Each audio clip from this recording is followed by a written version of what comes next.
Welcome to the Jamal Thomas Show. My name is Jamal Thomas. I hope you guys are doing all right this morning. It is an early morning. Whatever you're doing this morning, whether you're on your way to work, whether you're at home, whether you're doing the laundry, whatever you are doing, thank you for joining me. And I hope you guys can hear me loud and clear. We are still in the aftermath of the election results. And wildly enough, it does not quite seem as if liberals are taking this all that well. Not just not taking it all that well, they seem to be full blown in a panic. And kind of like going back in 2016, they don't necessarily seem to appreciate their level of fault, their level of blame, and how on earth she could lose to one Donald Trump. And not just lose, but even lose the popular vote. It was a landslide. Donald Trump, in real terms, have a mandate. And they have decided that the real culprit to that is not Kamala Harris. It's not that they ran a bad campaign. It's not that she didn't really have any political courage, or that she couldn't create a distinction between herself and Joe Biden, a deeply unpopular president. It is because black men and Hispanic men are racist and misogynist. Welcome to the Jamal Thomas Morning Show.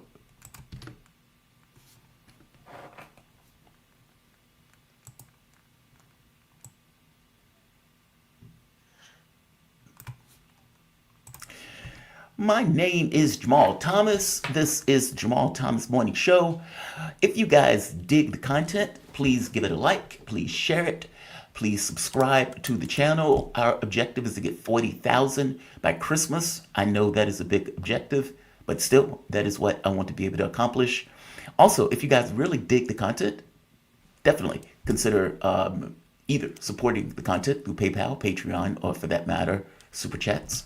All chats will be read, providing they're not racist, bigoted, sexist, etc. Even if you take the piss out of me, I would still read those texts, most likely also. Political discussion, though, is usually the most interesting chats. So definitely leave a comment if you're going to leave a chat. But let's get into the show.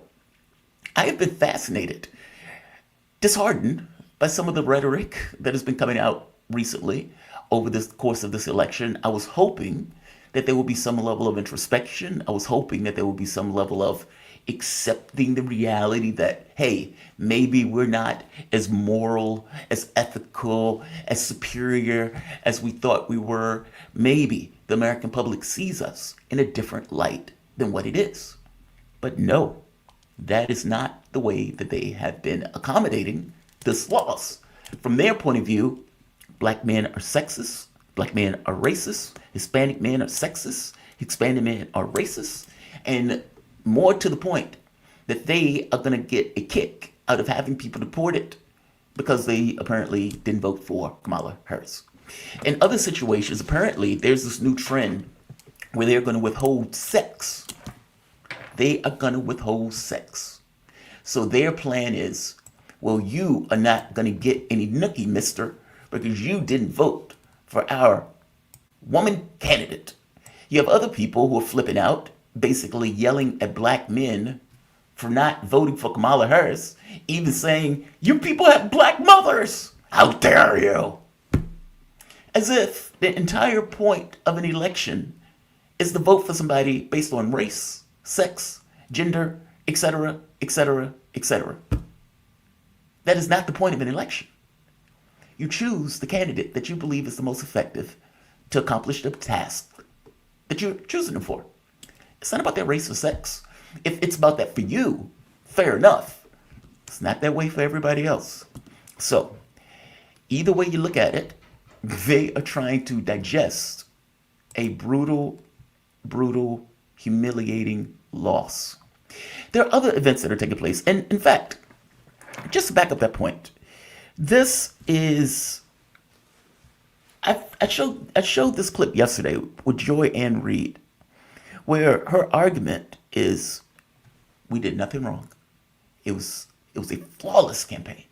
And not just flawless. The issue, what it really boils down to, is people are sexist, people are racist, and they just can't deal with a woman president.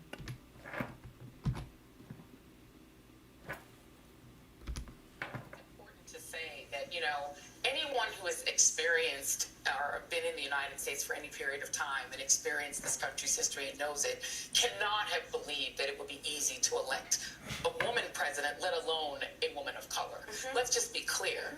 And nothing that was true yesterday about how flawlessly this campaign was run is not true now. I mean, this really was an historic, flawlessly run campaign. This was a historic and flawlessly run campaign. A historic and flawlessly run campaign. Is that what she really is going with? That's what she's standing on. And again, as I keep pointing out yesterday, if it is indeed historic and flawlessly run, then you are effectively saying that A, it was impossible for her to win under the terms to which she got into the race, meaning only a few months to get into the race. Or, as she pointed out, people are sexist, people are racist, and it makes it very difficult for a person to win. But this was historic and it was flawless. I suspect that the reason she thought that is because they were talking to each other in a bubble. Meaning if everybody you talk to are Democrats, then yeah, you would agree on everything. Queen Latifah was there. Queen Latifah was there. Yeah, Queen Latifah was there. They had Swifties. I mean, how could she lose? It wasn't flawless is the issue. This inability for her to articulate the theme and the point of the case. And again, this contradiction where she effectively said, I am change, I am something different, and then couldn't articulate the difference or couldn't disambiguate herself from Joe Biden, a deeply unpopular president. And the reason why I say deeply unpopular, in the exit polling, 72% of people were either angry or dissatisfied. 72%. And of course, those people ended up voting primarily for Donald Trump. The people who were comfortable and did not go through hardship predominantly voted for Kamala Harris. So, flawless? Not so much. She would have had to show a distinction between herself and the unpopular Joe Biden, something she seemed unwilling to do. And frankly, zero political courage. What I mean by political courage is the ability to basically take a stance. I am standing for this. If anything, she stood purely on ideological grounds on stuff that was, she believed, was safe territory. So apparently in her mind, people like war. So I can attack Donald Trump for hanging out with dictators. I'm trying to think of some of these things. Like, over and over again, she wouldn't take risk. Like, for example, coming out with the Gaza thing, saying, yeah, I'm going to pass an embargo. Or, at the very least, coming up with different language to deal with the issue of Gaza, something that was dividing her party and, for the most part, lost her Michigan. She couldn't do it. Something different about the economy, fighting for the working class. That was not something she was willing to do. Again, she was not willing to disambiguate herself from Joe Biden. Hence, you get the result that you get. And again, this wasn't even a situation where she ends up winning the popular vote. She lost both. She lost both. To make this even worse, just to make my point, Proposition 36. So Proposition 36 was a proposition that was taking place in California. And if you remember, they were having all of these flash mobs. They were having all of these people basically robbing drugstores and everything else. So Proposition 36 effectively wanted to increase penalties for theft and drug crimes. We have too much theft. California is a problem. We need to do something about that theft. People are leaving the state. This is problematic. We need to stop this. And so one way of potentially stopping this is increasing the fines. All right. Kamala Harris, being from California, they ask her, hey, Kamala, how did you vote on that issue? I mean, after all, you're here. You're Californian. Certainly, you have a point of view on this issue. What is your point of view? This was Kamala Harris's answer. And again, it's not even shocking that she answered it this way, but I'm saying it should be shocking that she answered this way. She wants to be president of the United States. And yet, she seems to be unwilling to take a position, one way or the other. Oh, there we are.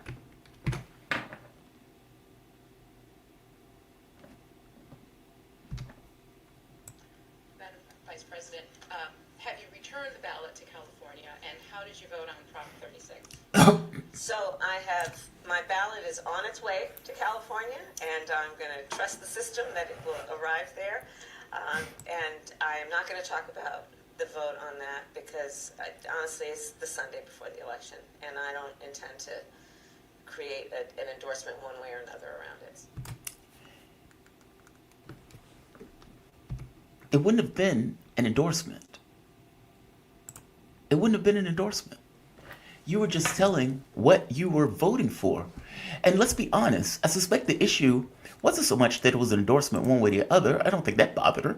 I think from Kamala Harris's point of view, the issue had more to do with, am I going to get hit for taking a stance on this issue?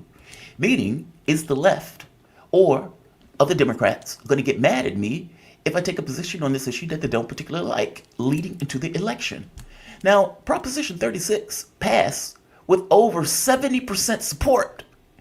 So even on something that was completely liked, not just liked, vociferously agreed on, she could even take a position on that.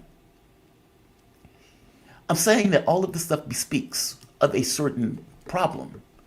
You got to be able to stake some level of ground and have some level of political courage. And the situation with Joe Biden giving a blank check to Netanyahu, one of two things is true. Either he just agreed with the premise and the policy, or he was a political coward. I don't know which one it is.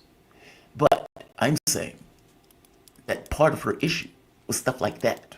She did not seem to have any level of political courage in dealing with the issue. And as I pointed out before, from their point of view, this boils down to sexism. Black men and Hispanics were just sexist and or racist. Talk a lot about these different demographics and these assumptions of where they're going to go. Latinos in Texas, a district that's 97% Latino, went 75 percentage points for Donald Trump. Why? Misogyny. It's on the border. It's the border misogyny. crisis is on their doorstep. And they were begging people to care about it for you. So the only way she could understand the context of that race is misogyny. That's what I mean. Like, they're not accommodating this.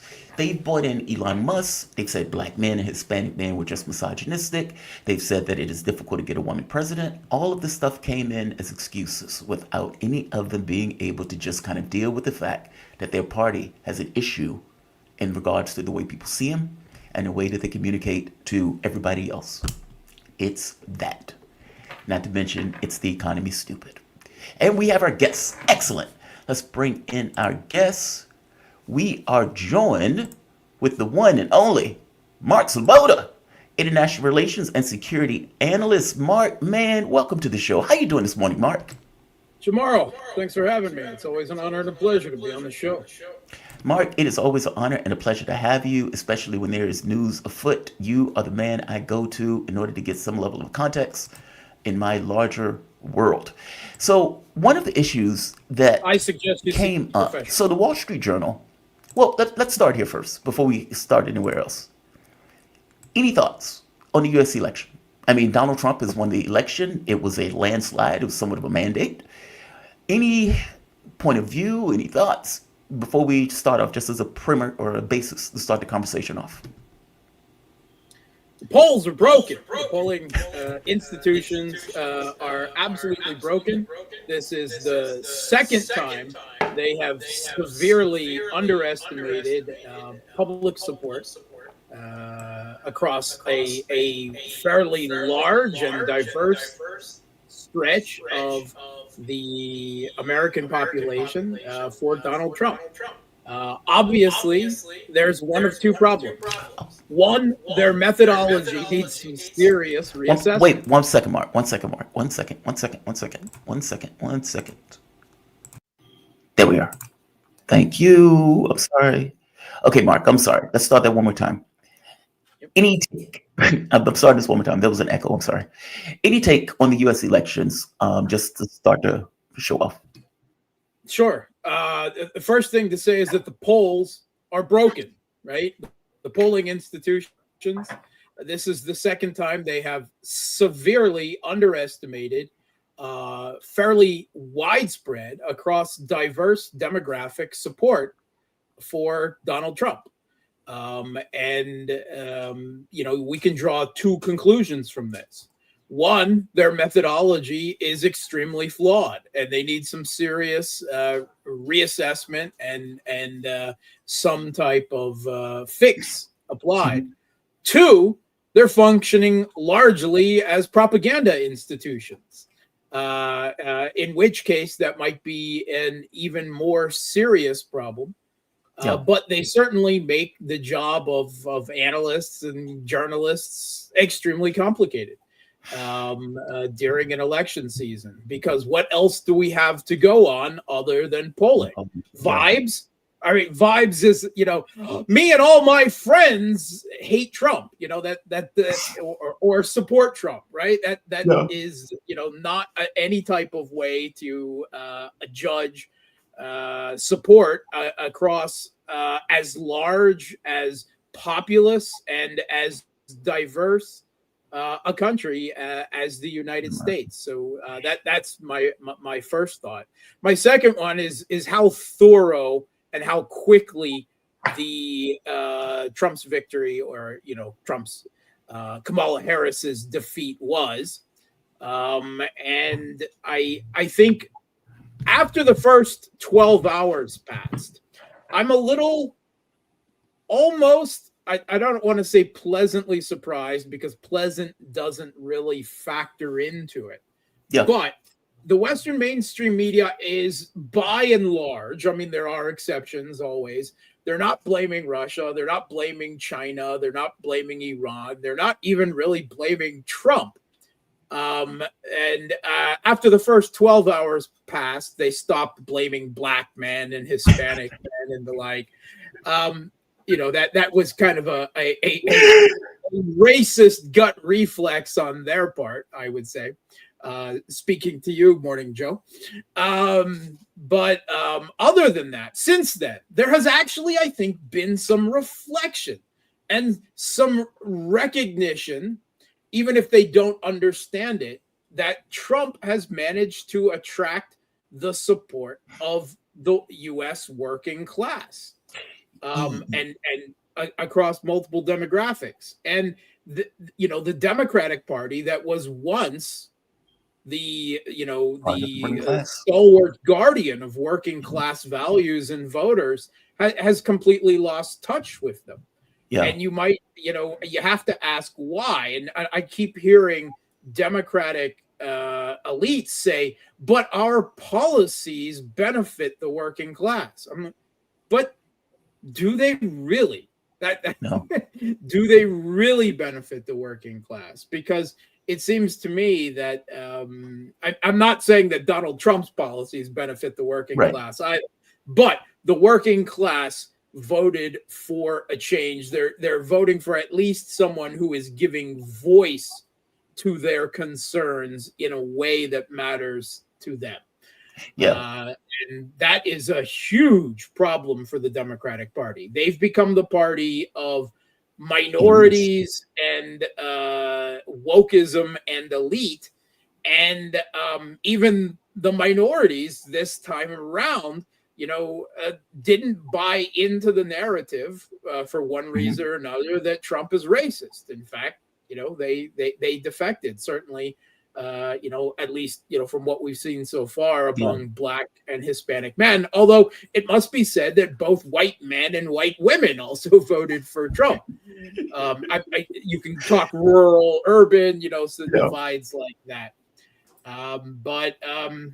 Yeah, it is what it is. I didn't have a favorite in the race. I have nothing but contempt for both of them, and for the American political theater in general.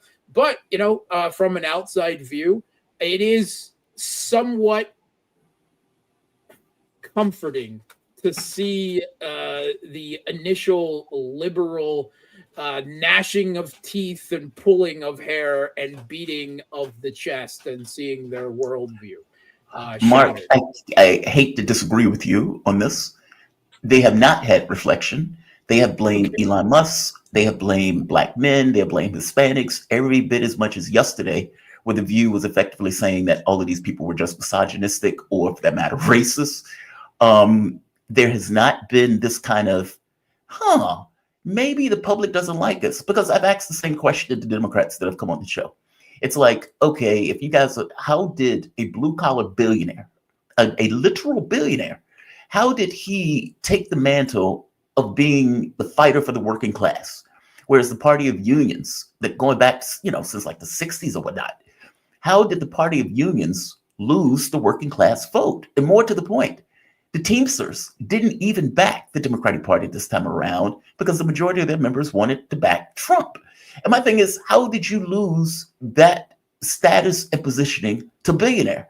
And their argument will be Elon Musk, Twitter, disinformation. We have to do something about controlling social media. Black men, they're all misogynistic, and he didn't necessarily want to deal with a woman. They have been having serious meltdowns. And the new plan going forward, apparently, is to withhold sex. Liberal women have been coming on Twitter, TikTok, all these places, basically saying, if you think you're going to get sex from me for the next 4 years, think again, buddy. So I don't know. Maybe there are pockets where people have started to have some level of introspection. I don't see it. Well, count me glad for one that I'm married to a Russian woman and not a liberal, a proper leftist. So I feel safe in that. Not that I would have voted for Trump or Kamala Harris, if that had been the case. But so obviously, maybe my sampling of the media isn't broad enough. I did see some, maybe they're lone voices in the wilderness, but I did see, I can't remember the name. There was one lone commentator on CNN, Ryan Skelter, something of the sort, that had a mea culpa. Yeah, had a mea culpa moment where he basically smacked his fellow liberal media around and said, the problem is us. Yeah. Well, like I said, he will be far and few between because they don't seem to see it, especially on MSNBC. Joy Ann Reid came out and said she ran a historic and flawless campaign, and that the only reason this would be the case is basically sexism and misogyny. Even among Democrats, Kamala Harris. Oh, I'm sorry. Go for it. I'm sorry.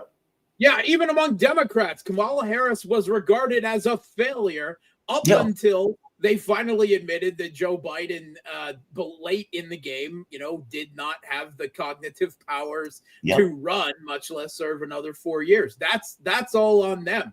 They're attempting to paint Kamala Harris as some type of a credible candidate, late in the game without a primary process. That's their problem. That she was not. She would not have been elected. We saw her run from president before, and it was embarrassing, and she was squashed, and she deserved to be, last time around that she did run. So I have no sympathy for that viewpoint at all. And if they want to continue this, well, then let them. And J.D. Vance will be president in 4 years still. They won't have learned their lesson. Well, I even saw one woman saying Democrats need to double down on identity politics, that they need to deal with everybody's identity. Look, man, they did this with Clinton, where they said people were just sexist and racist, and it was Comey and it was the Russians. They do this every year. They never accept blame for when they fail. It's astonishing. I want to go to one of the big ticket things that Donald Trump got elected on was basically ending the war. And even when his first speech, he said, I'm going to end wars. I'm not going to start them. And apparently the Wall Street Journal is talking about multiple ideas on potentially ending the war. One of these, and I don't know if any of these are going to be tenable to Russia because they've been pretty clear they have the whip hand at this point. But it says, according to the Wall Street Journal, the proposal from within the Trump transition team involves allowing Moscow to maintain control over 20% of Ukrainian territory, establish a 1,300-kilometer demilitarized zone, and blocking Ukraine's NATO membership for 20 years. That's going to be a non-starter. Another plan involved freezing the conflict and withholding money and weapons to force Ukraine into peace talks. And apparently, another plan, they're coming up with multiple ideas, is to basically prioritize peace talks and force Ukraine into a deal. Give me a take on this. What's the conversation taking place in Moscow over this back and forth, this kind of self-talking to about how they're going to try to end the war? Yeah, it's kind of like, they're just kind of looking over their shoulders going, oh, really? You think we're going to buy into that? It's amazing. They're coming up with all these plans. Has anyone actually talked to the Russians, or has anyone even listened to the Russians? Because they've been pretty loud, right? None of this is acceptable to Russia, right? Here's campaign rhetoric aside, 24 hours and everything. Here's the reality. Russia does not want and will not accept a peace dictated by America on American terms as they see it right now in the conflict.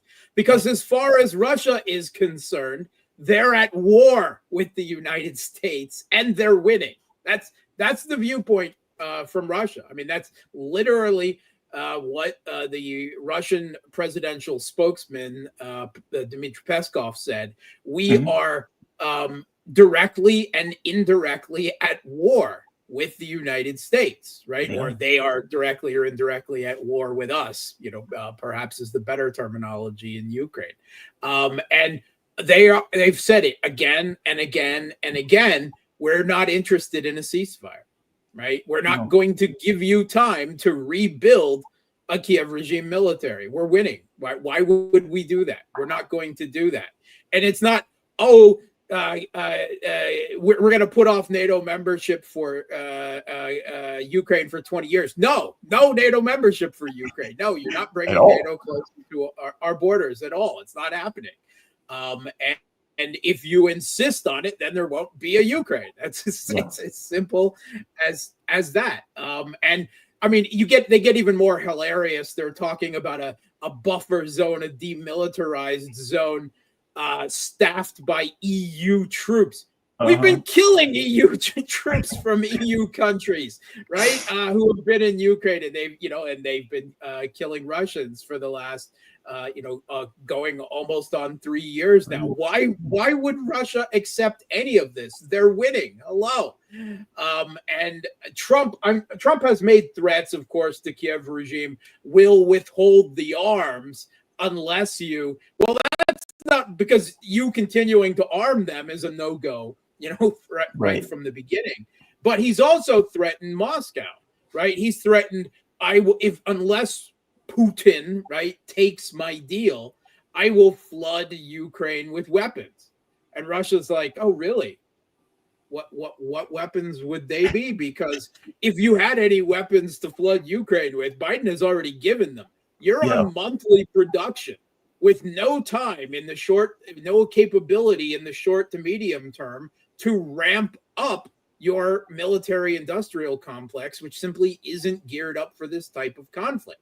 You can't make enough artillery shells. You can't make enough air defense interceptor missiles. Maybe if you completely retooled your military industrial complex in 7 to 10 years, you could, right? But we see no sign that you're doing that. So your bluffs don't scare us. Right. At the same time, we're willing to talk on our terms, because we are the winning side in this conflict, whatever you may want to admit it. If you want to blame it all on Biden, that's fine. But Trump himself claimed he was the first one to start arming Ukraine. Right. So, I mean, there's no sense. I know there's a sense out there from Trump fanboys who have kind of gravitated, but there's no sense in the Kremlin that Donald Trump or any other U.S. political leader is a friend. Yeah, it doesn't exist there, right? They don't expect any serious change in policy, because when Putin says not only no, but hell no to whatever deal Donald Trump's people, whether it's Mike Pompeo or someone else, comes up with, then the response will be that the U.S. will reflexively escalate to Right. de-escalate in their Right. terminology. And there we're back on the same path that Biden was leading us to. So Russia does not seem any existence. They will not accept a peace in this conflict dictated under U.S. terms. Russia has already provided its minimum, not maximalist, minimum terms for a ceasefire and a peace. And we know that there's no way that any U.S. president, whether it's Donald Trump, Joe Biden, Kamala Harris, or I don't know. Okay, maybe Jill Stein could accept it, but can accept Russia's terms, right? They can't, because the West feels that U.S.-led Western global hegemony is on the line. They can't be seen as losing, which is problematic because they're losing. Right. Well, that's the rub, right? And I think that's the thing that concerns me about Donald Trump. He gets in with this idea, I'm going to end the war. Okay. How do you do that? And this idea that, you're going to somehow dictate terms that Russia is going to accept. We've had multiple agreements. We've had the Minsk agreements. We've had the Istanbul agreements. All of those things were blown off. So I would imagine from the Russian point of view, this is a no, if we can't necessarily validate it. And more to the point, we are winning. Like meaning, short of Donald Trump taking it to a war with NATO, I have no idea what leverage he has at his disposal to try to affect anything. They seem to be in the weaker party in this. From your take, I mean, do you think that would be on the table? Like the idea that he says, yes, I'm going to end the war, and then goes to the point of escalating the war to some kind of larger conflict with NATO? Again, the question has to be with what army, Right. The U.S. is imperially overstretched, right? Yes, on paper, the U.S. has a much larger air power and close behind Russia in total army term, manpower terms now, and certainly lacking Russia's near peer combat experience in this regard, because they haven't fought a peer competitor themselves directly, and not since probably World War II, to be perfectly honest. So if you can't provide enough artillery shells or air defense interceptor missiles for your proxies in Kiev, how are you going to provide them for 100,000, 200,000 NATO troops? Right. And even then, Russia's military in Ukraine right now, according to Ukrainian officials, at least, is between 700,000 and 800,000. The U.S. cannot pull all of its troops out of the Pacific, out of the Middle East. It can't do that, right? And if you think you can accomplish that with air power and long-range strikes, good luck. Give it a shot, because Russian air defense and Russia's own air power looks pretty dominant right now. And U.S. air defense, whether it was in Saudi Arabia against the Houthis, or what Russia has already been dealing with in Ukraine with Patriot systems and the like, for the last year and a half, they're not doing so well. They're not doing so well. How many air defense systems does the West have left? And if they want to fly their air power into the teeth of Russia's own air force and air defense and electronic warfare in the bear's den, well, I mean, best of luck to you. It would be a titanic battle, but I think that battle would go against the U.S. And at the same time, they would have to denude the Pacific in order to do that. And they won't do that, because they consider China a bigger military priority. So when Macron starts playing this, I could send troops in, and that would mean NATO sending troops in. The threat of NATO troops deposited in Western Ukraine is some type of human tripwire that Russia knows NATO does not have the military land force right now to back it up. Europe has been exposed as a collapsing paper tiger, right? Military wise, Russia's not afraid of them, and they will kill uniformed Western troops as they've been killing ununiformed Western troops / mercenaries for the last couple of years. They will not hesitate, right? There are people, Putin is cautious by nature, right? I know he's completely different from the caricature that's painted of him, right? But he does not have absolute power in Russia. And there are a lot of hawks in the Kremlin and in the Russian military right now. And there's a lot of in the Russian military, that feel they've been abused for the last 2 years by NATO hitting at them while they couldn't hit back. And they're salivating at the chance to fight what they now see as a NATO paper tiger in Ukraine, right? And then, of course, that leaves out the whole question of possible nuclear escalation. Right. And I'm not afraid of Russia using tactical nuclear weapons in Ukraine. I'm afraid that if NATO sends troops in there and they face an army, a division being surrounded and put into a cauldron by Russian forces, I'm afraid they would use tactical nuclear weapons.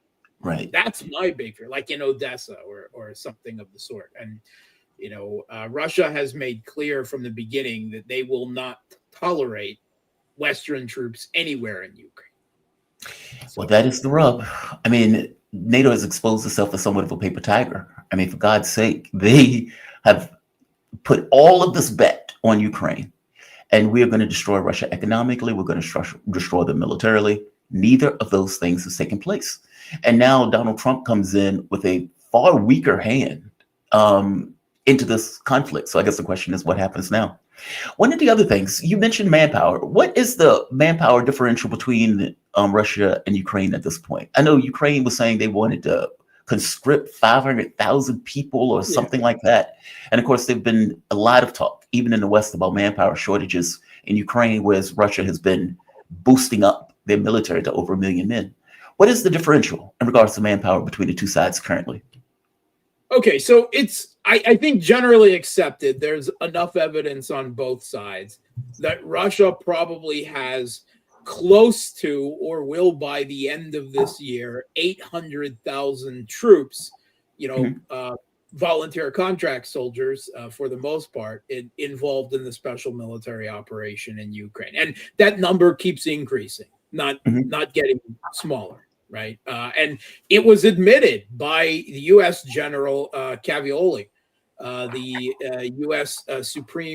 NATO Supreme Commander Europe, right, that in testimony multiple times now, that the Russian military is both bigger and better than it was back in 22 right now. Right. Not only in terms of manpower, but in terms of gear, and certainly in terms of combat experience, which may be the most important factor.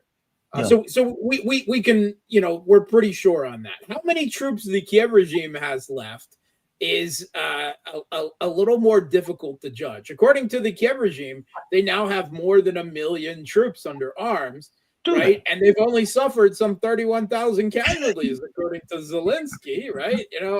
Which, why do you need 500,000 more troops if you've still got 970,000 troops at least, right, to defend, right? Okay, so obviously there's a huge propaganda gulf here.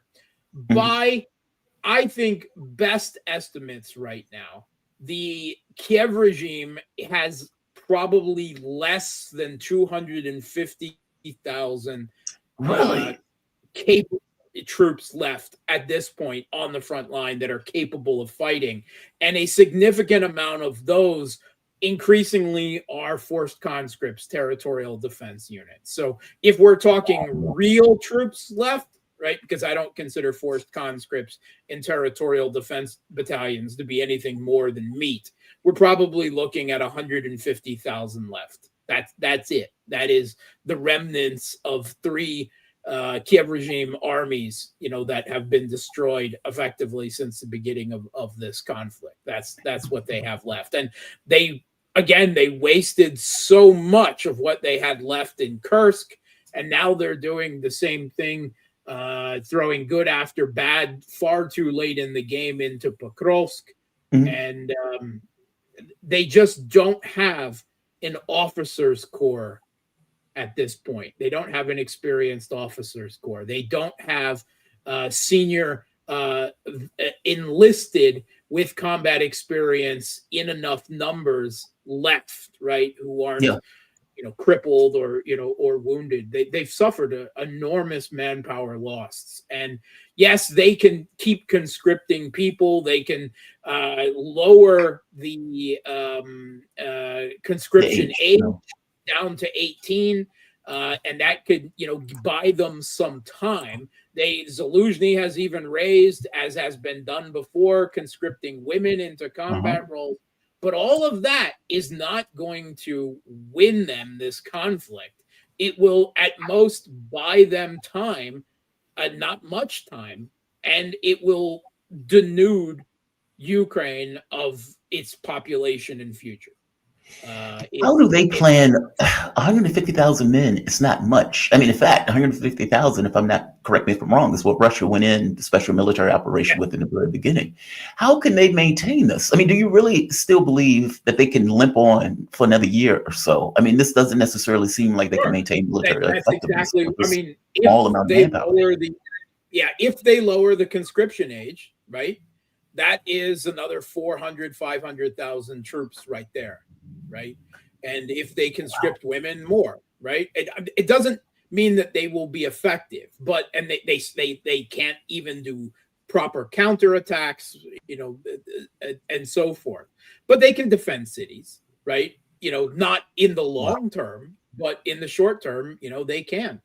And Europe has given no indication, even if big capital if Donald Trump, which I don't believe is true, I don't believe he will have the ability to do it, whether he wanted to or not, Yeah. stopped U.S. military aid to the Kiev regime in Ukraine. Even if he did, Europe is now talking that at least some of the European elites like von der Leyen are like, yeah, we'll pick up the difference. We'll continue. And I'm like, oh, really? You and what military industrial complex? But they can keep the flow of arms going at a continually degrading level, right? Yeah. They can always provide some. So I can't. The U.S. is not going to sit down with Russia and work out some type of new Yalta, right? Right. For the new world, European security. post-war order.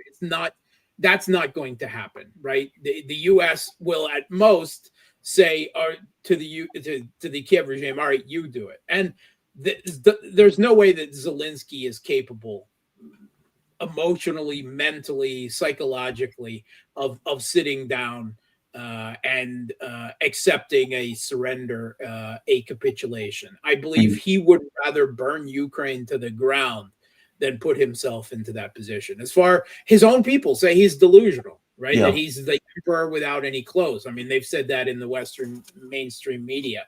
And the Banderites that form, still the backbone of the Kiev regime's military, police forces, security forces, intelligence forces, they would not even accept a peace, right? They would rather die.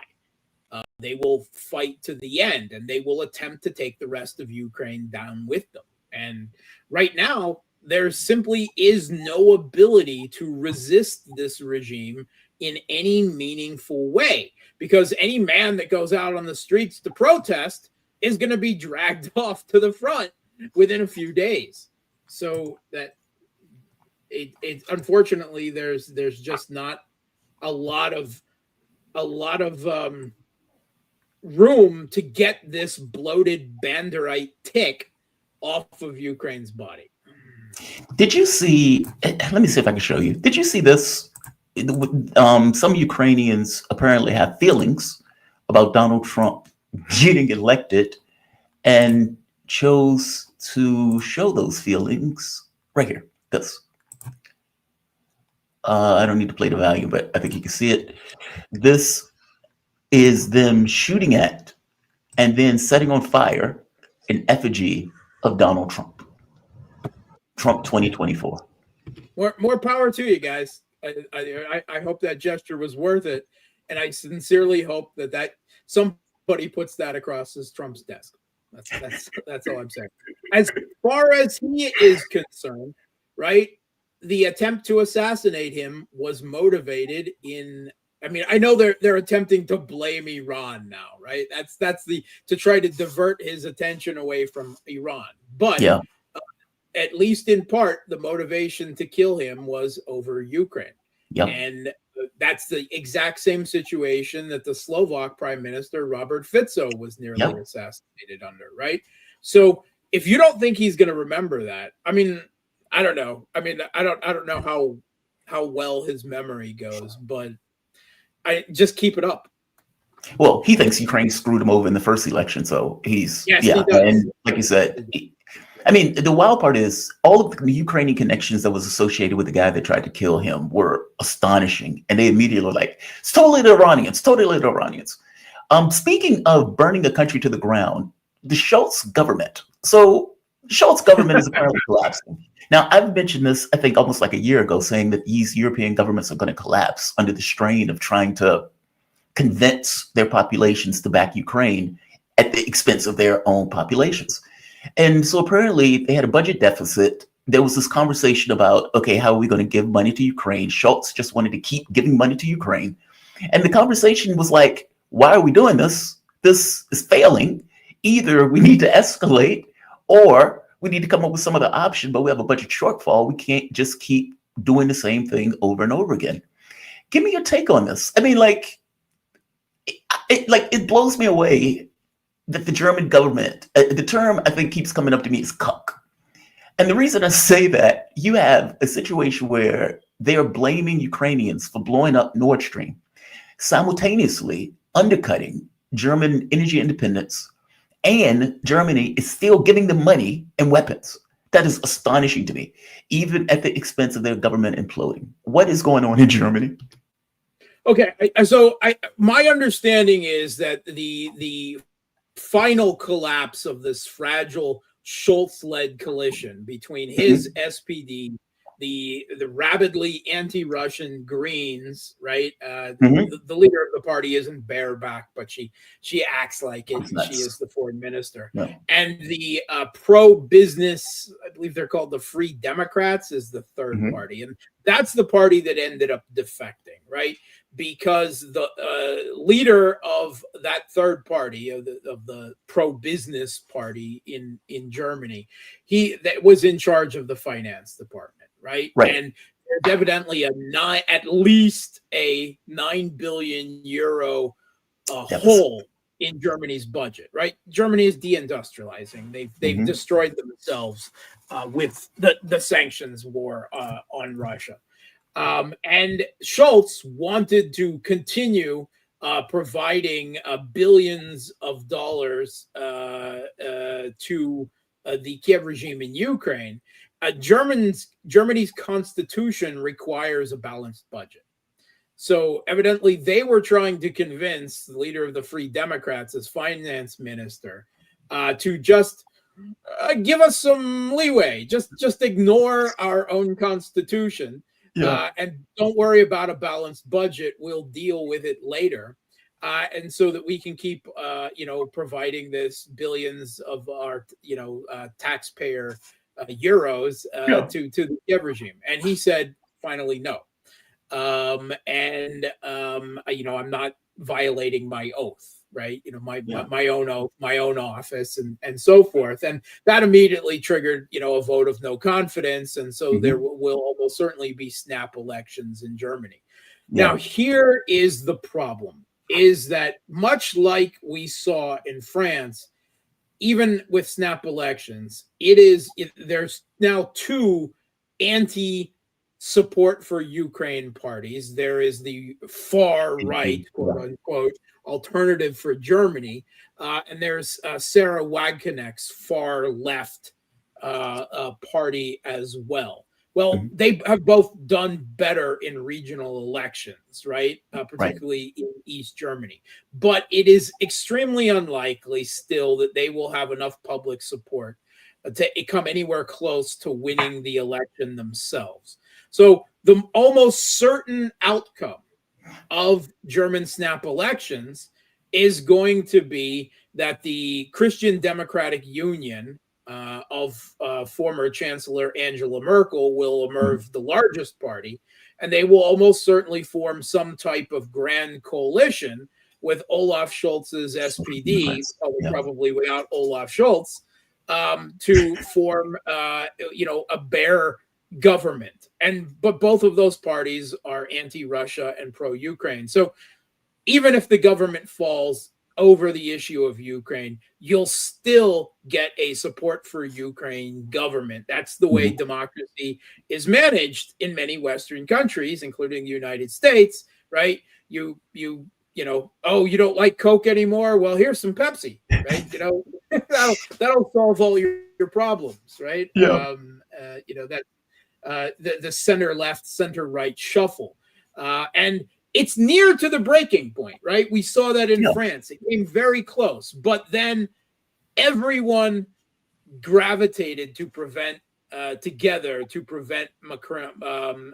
Le Pen coming to power. And the same thing will happen in Germany with the AfD, with the Alternative for Germany. So it's going to mean more dysfunction for Germany. It's going to mean more following of a course that is flying into the face of exactly the problems they have. And as to your question about, the cuck government of Germany, yes. I mean, this German elite did not want the Nord Stream pipelines, right? Yeah. This government came to power and they're like, we don't want that thing. We believe in our place, as a vassal of the United States in U.S.-led Western global hegemony. The Europeans often view themselves as the moral guides to U.S. power. That's the way they view themselves. Much like many ancient Greeks thought of themselves and their position within the Roman Empire, right? They provided the culture, they provided the intellect, even if they were slaves. Right. This is the way the current crop of European foreign policy and political elite, they despaired the first Trump administration because their hegemonic master was not in proper form, and that they welcomed Biden back. Thank you, master. You've been restored to us, right? And now Trump is back again, and they're going to go back into despair. The elite are now threatening that we will carry on, the hegemon's legacy until he regains his senses effectively on Ukraine and everything else. But this is a European foreign policy elite thing. It's not a European citizen thing. But the way that European elections, the democratic systems are arranged in most countries. Again, it's the center-right, center-left shuffle. So even if you vote the bums out, bums are still in power, at least as far as foreign policy and geopolitical orientation are concerned. When you see EU leaders, Joseph Borrell is the clearest example, but he's certainly not the only one, right? When he talks the garden and the jungle and all this stuff, he is literally quoting book titles from Robert Kagan, the American arch neocon, the husband of Victoria Nuland.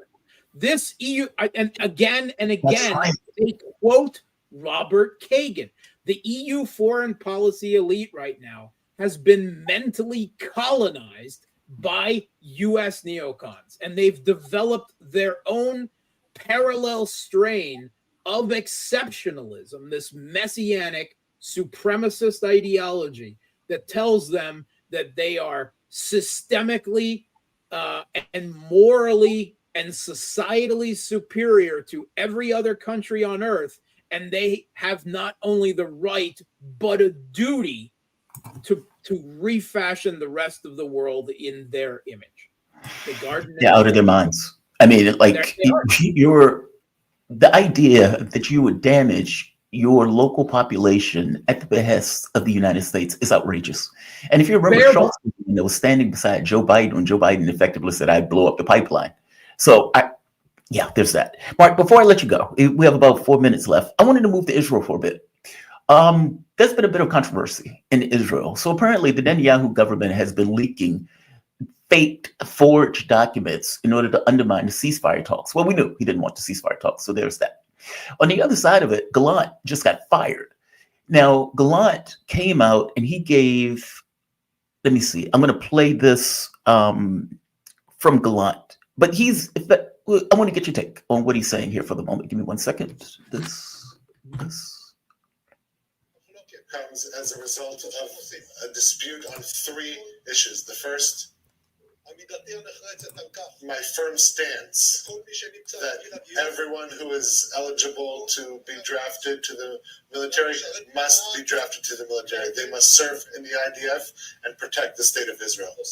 Second topic, our moral obligation to return our sons and daughters, the hostages. The third topic, the need to implement learning from the mistakes of the war. I support. All right. So he is effectively saying he supports an investigation and he wants to bring in the ultra-Orthodox into the government itself or into the military. 2 questions. One, have they lost that many people where they need to bring in the ultra-Orthodox, or is this a question of politics? Basically, it is politically advantageous to bring them in. Most of Israel will want them in because they think it's fair. And so he's taking a political positioning. Or is it, no, we've lost this many people, we need to bring them into the military? Okay, so first, let me just, on our last topic, remember EU foreign policy elite and Ukraine. Remember that Annalena Baerbock said, "I don't care what my voters want. I will support you." Literally, she said that, right? So, I mean, that's the German foreign minister under the Schultz coalition. With Gallant, all right. So it's no secret. It has long been discussed that Gallant and Netanyahu do not get along, right? Netanyahu has, to some degree, wanted to fire Gallant from defense minister position, defense secretary, for over a year at this point. And I think it's interesting that all of this is happening immediately after Trump is elected in the United States, right? The German government collapses with Schultz getting rid of his Free Democrat partner. Netanyahu takes advantage of all this political noise, to get rid of Gallant. Sierski and Zelensky raised the possibility, at least supposedly, of pulling troops out of Kursk, right? It's all there. They see opportunity because of the amount of political noise that is in the air to do unpopular or controversial things. So first of all, with the issue of manpower, all right, so there is widespread talk that if the conflict is to continue, i.e.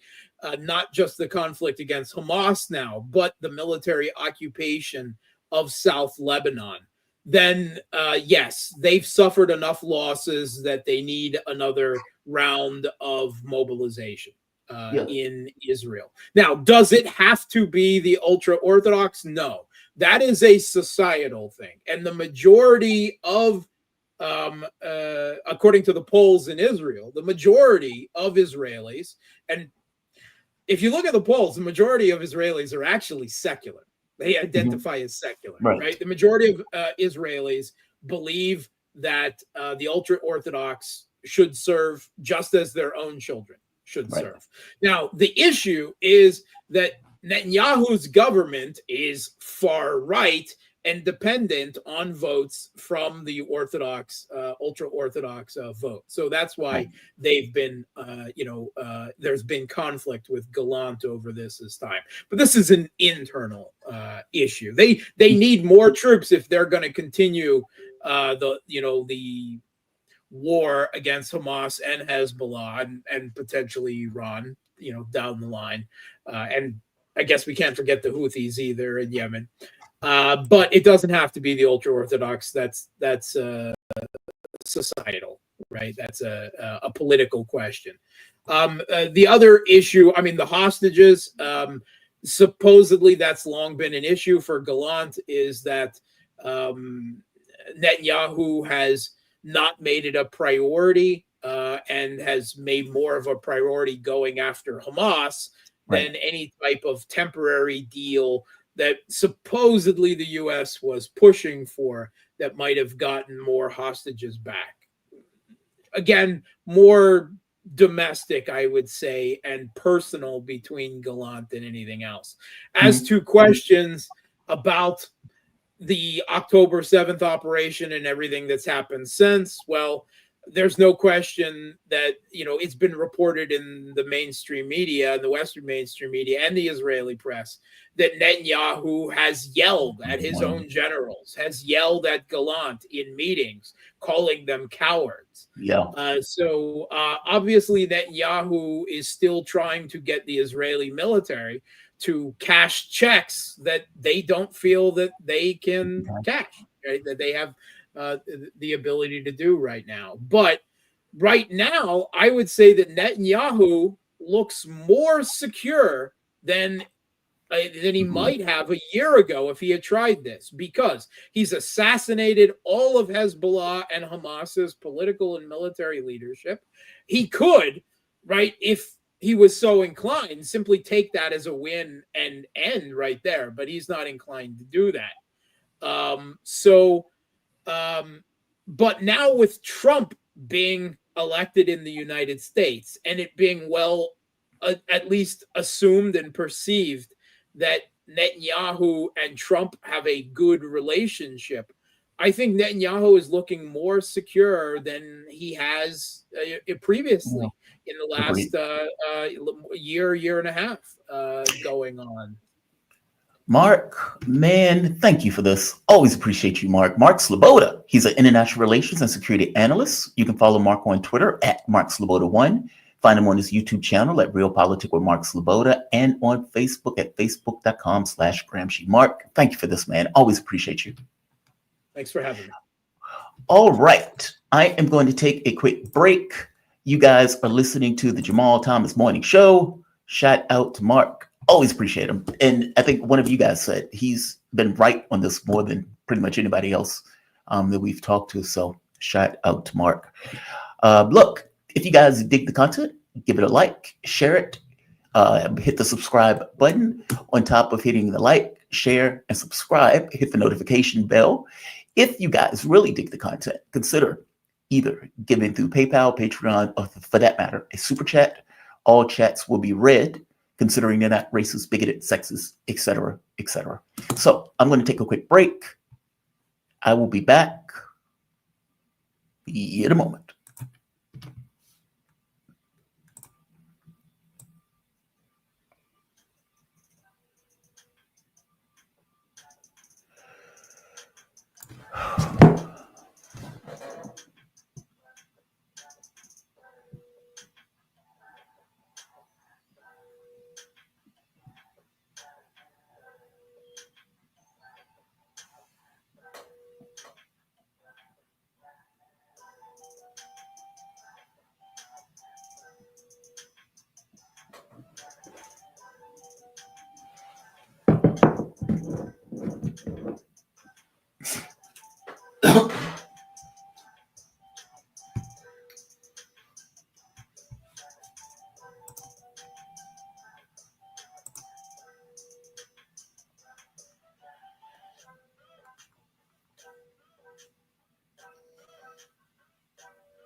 Welcome back to the Jamal Thomas Show, morning show. My name is Jamal Thomas. I hope you guys are digging the show up to this point and dig it as I continue to move forward doing the news. If you guys really enjoy the content, make sure you hit the like button. You can hit it right now if you want to. Make sure you share this content, share it far and wide, share it to any and everybody, whether they like it or not. Share it. Okay. Don't antagonize anybody, but definitely share it if you think they're going to like it. And also hit subscribe. I'm trying to grow this channel to 40K by Christmas, at the very latest by New Year. I need your help to do that. If you really dig the content and you find yourself coming back here often, consider giving through PayPal, Patreon, or for that matter, a super chat. All of it helps the show. All of it keeps the content going. And even $1 helps. All super chats will be read at the very least by the end of the show. Don't be sexist, don't be racist, don't be bigoted, and leave a comment. I tend to like them. Have you noticed that Joe Biden seems very happy these days? Not just happy, very lighthearted. He seems like, everything is just, he doesn't look like a man that just lost the race. And maybe he doesn't look like a man that just lost the race because technically he didn't lose the race. If your name is Joe Biden, what are you thinking right now? What are you thinking? Are you thinking to yourself, I was the stronger candidate. I knew I was the stronger candidate. They kicked me out. They put a knife in me. Obama had the whisper campaign. None of them defended me when they went on air. All of them talked bad about my cognitive difficulties. And she lost. Is that what is going on in Joe Biden's mind? Is that why he just seems so happy, lovely, and gay as he walks about waving to the crowd, laughing and pointing? He seems pleased as a peach. He seems pleased as a peach. On other news, we have this young woman who has decided that her plan of resistance is to keep it tight, and to keep it tight for 4 years. No, I'm serious.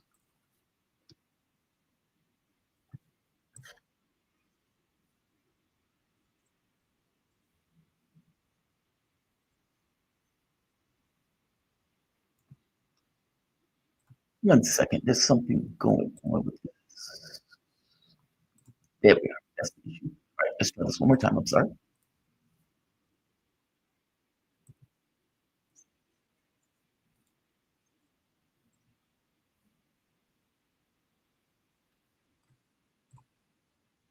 One second. Something weird is going on. I'm getting multiple signals. There's some conversations what's going on. I don't see where it is, unless she has something playing in the background.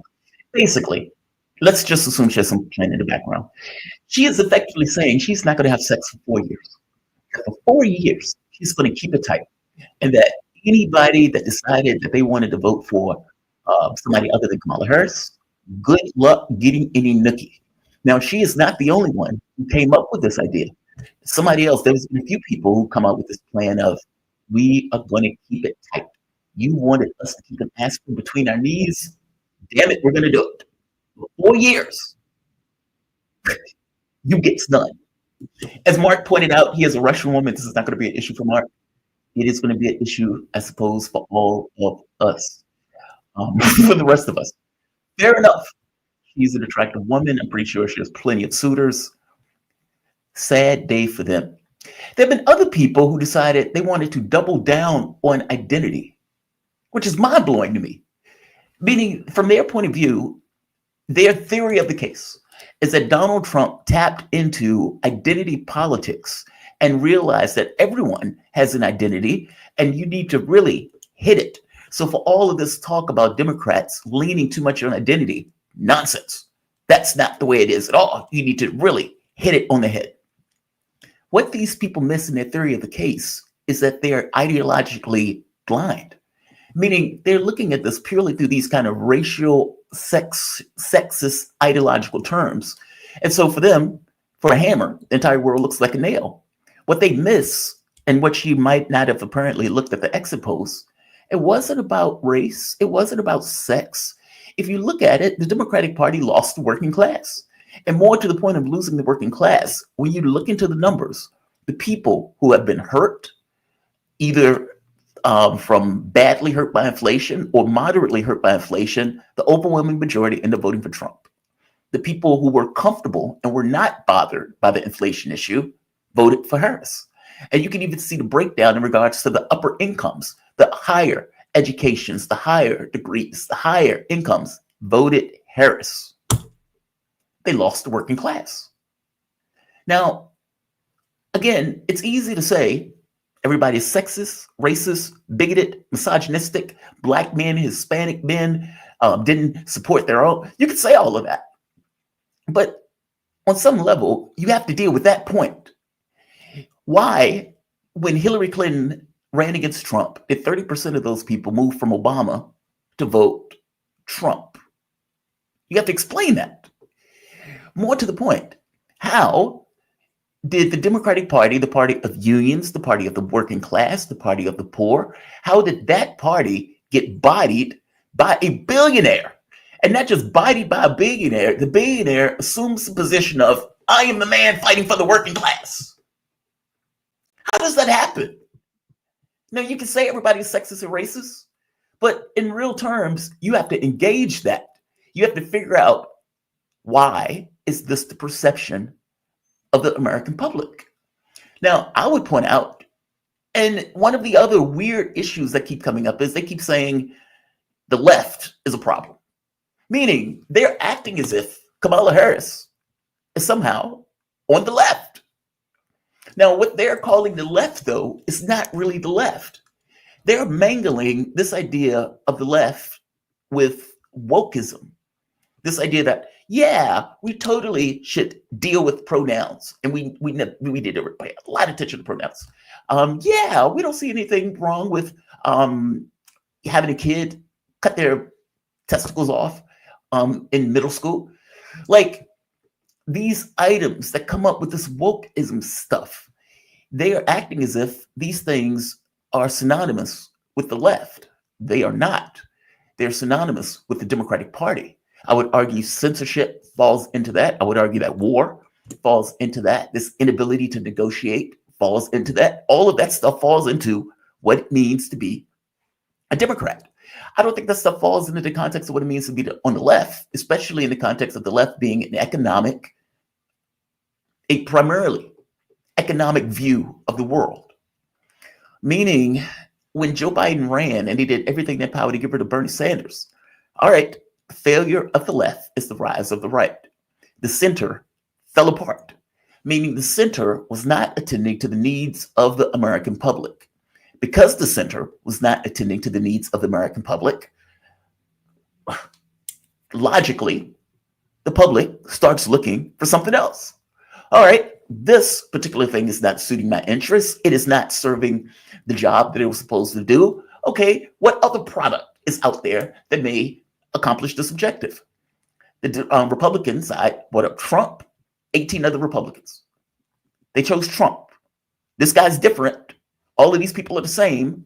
This is the same that hasn't been giving me what I needed. Let's go for that guy. Whether or not Trump could accomplish the objective or not is secondary to the point. They wanted something different. You go for Hillary Clinton and Bernie Sanders, and they put a knife in Sanders, and you end up with Hillary Clinton. So in an election where people were looking for change, they decided to run the most establishment candidate that you could ever find, and she gets the stuffing beat out of her. Fast forward. This time around again, when you have another race, 82% of the public said they want something different, said they're either angry or dissatisfied with the way the country is going. Joe Biden is the steward of the way that country is going. Harris cannot disambiguate herself from that same Joe Biden with that 82% of the people saying he is going in the wrong direction. And Trump, on the ballot, once again, wins.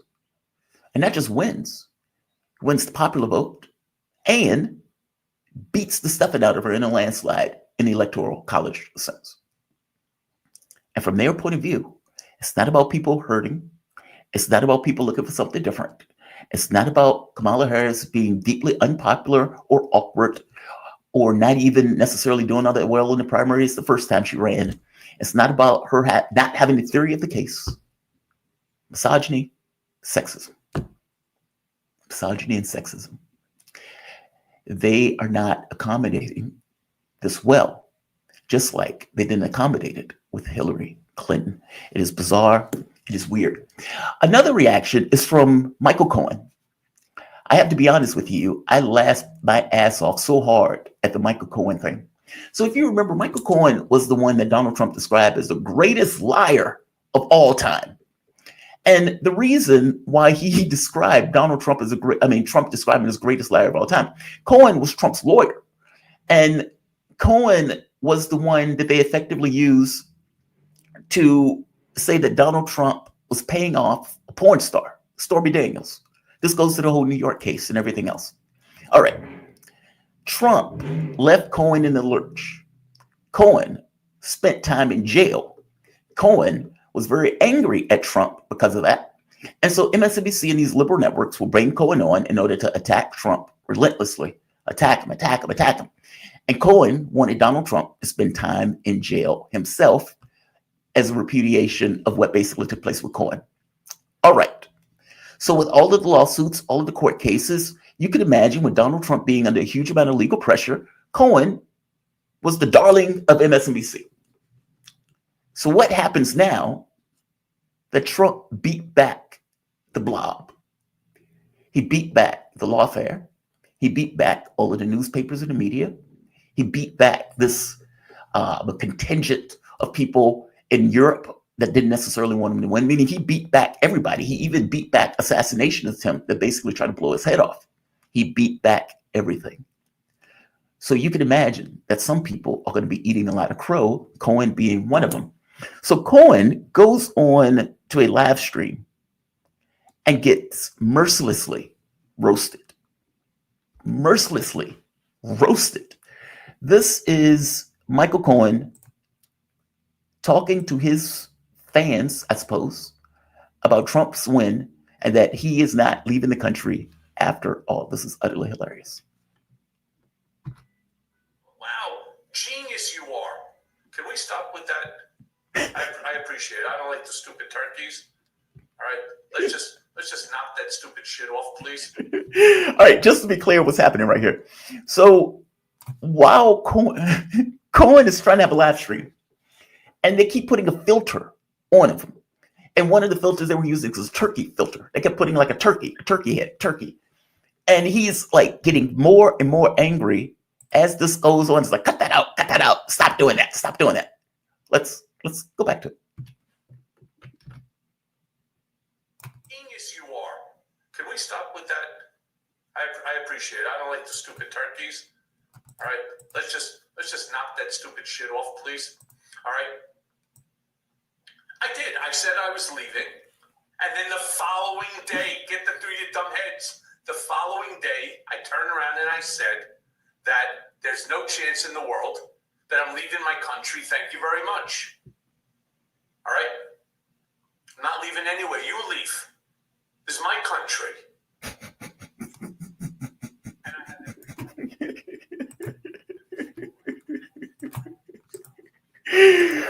He said, I'm not leaving my country. I'm not going anywhere. You leave. And of course, the person adds the turkey head back to Cohen after he says, I'm not leaving my country. This stuff is utterly hilarious. Talking about eating a lot of crow. One of the other things that came up with is the blame game. So there has been a fair amount of criticism aimed at Joe Biden. Now, the reason that criticism is being aimed at Joe Biden is because their argument is he should have gotten out the race. If indeed he was going to be a transitional candidate, he should have been a transitional candidate and walked. This idea that he is going to stay is appalling. But again, it doesn't necessarily have to be malicious on Joe Biden's part. Keep in mind, the logic and the theory of what was taking place at the time was that Kamala Harris was unlikable and that she couldn't win. She was invisible, she was behind the scenes, but she was deeply unpopular. You can look at the polling during that time in the way that the American public saw her, deeply unpopular.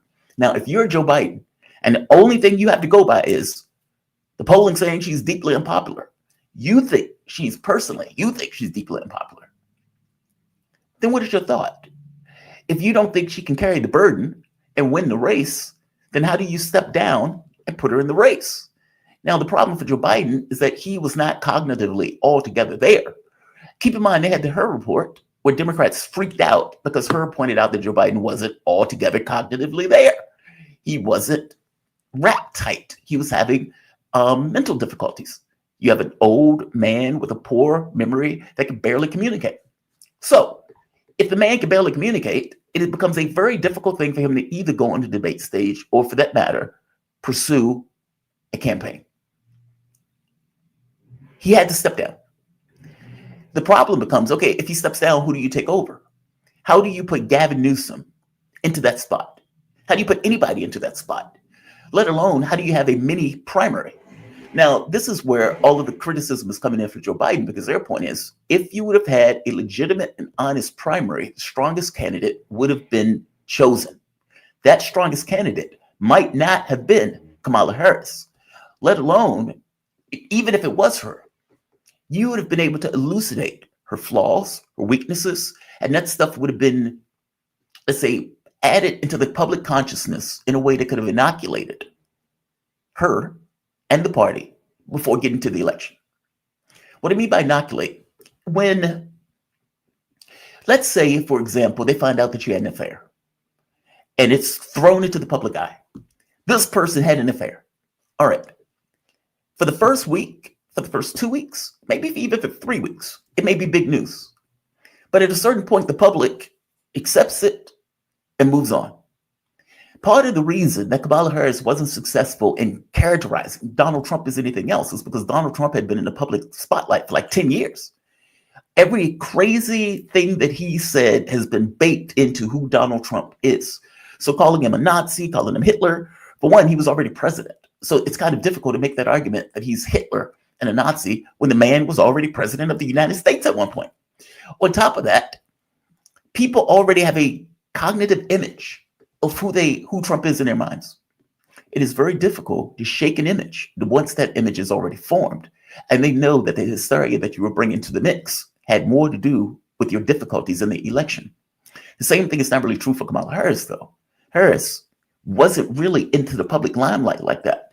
So any negative that came out to Kamala Harris is something that the public was digesting and accommodating during the time of the election, meaning there was no time for her to inoculate herself for anything.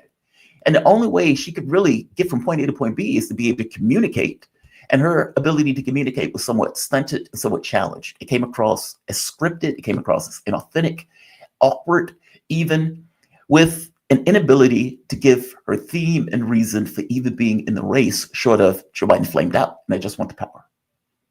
It's problematic. Trump at least made the argument, I want to make America great again, whatever the hell that means. I'm saying something very basic. Joe Biden did damage her campaign. No, she did not run a flawless campaign, Joy Ann Reid.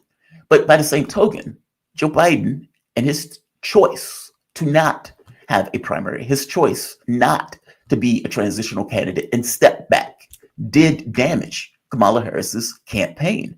Now, whether it was fatal damage, I disagree with that. The reason I disagree with that is because when Harris was running, she was in lead, starting from the time she got into the race, going all the way out into October. It was close, but she was primarily 2 points ahead, at the very least in the national race. And in many of the domestic races or state races, it was close. She fell off of a cliff towards the end of October. And I would argue she fell off of a cliff because people realize that even though she looks different from the standpoint of something different and change, it just wasn't there. It just wasn't there. So my biggest issue, honestly, with the way Democrats are dealing with this is that they're not going to deal with it honestly. When Hillary Clinton lost, it was Jill Stein, it was the Russians, it was Comey. Hillary Clinton had 1,000 different reasons for why she lost that race. None of those 1,000 reasons, including Hillary Clinton herself. And I suspect that a lot of this is going to do the same thing with Harris. The Democratic Party is the only party that loses a race and never takes blame for them losing the race. It is the most bizarre and weird thing in the world. And I guess from my point of view, until they do take the blame, it's kind of like an alcoholic, right? If you ever go to AA, the first thing you say, my name is Bob Thomas. I am an alcoholic.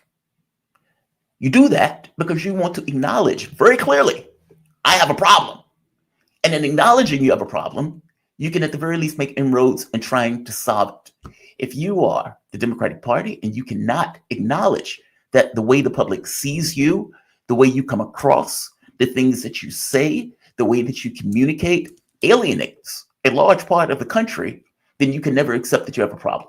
You're so superior to everybody else, and yet you continuously lose. And yet you continuously lose. There needs to be a lot more soul searching than I am seeing take place. It's not that the people are racist or bigoted. Look, there may be some people who are misogynistic. Fair enough.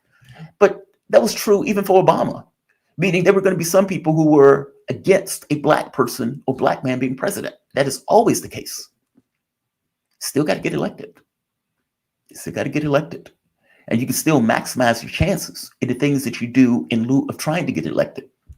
Democrats got pissed off at Bernie Sanders because Bernie Sanders put out a tweet effectively saying that the Democratic Party abandoned the working class, which is why the working class abandoned the Democratic Party in the race.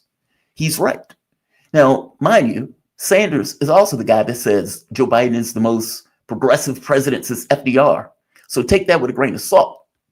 I'm just making the point that he is not wrong. And you can look at the exit polling to show the way the American public perceived the Democratic Party. And you can look at the vote tally and who people were voting, meaning what demographics were voting for each of the political parties to get a sense of what the American public was thinking based on their demographics. It is indeed fascinating. It is indeed fascinating. And again, we still have liberal tears who are not going to accept this loss all that well.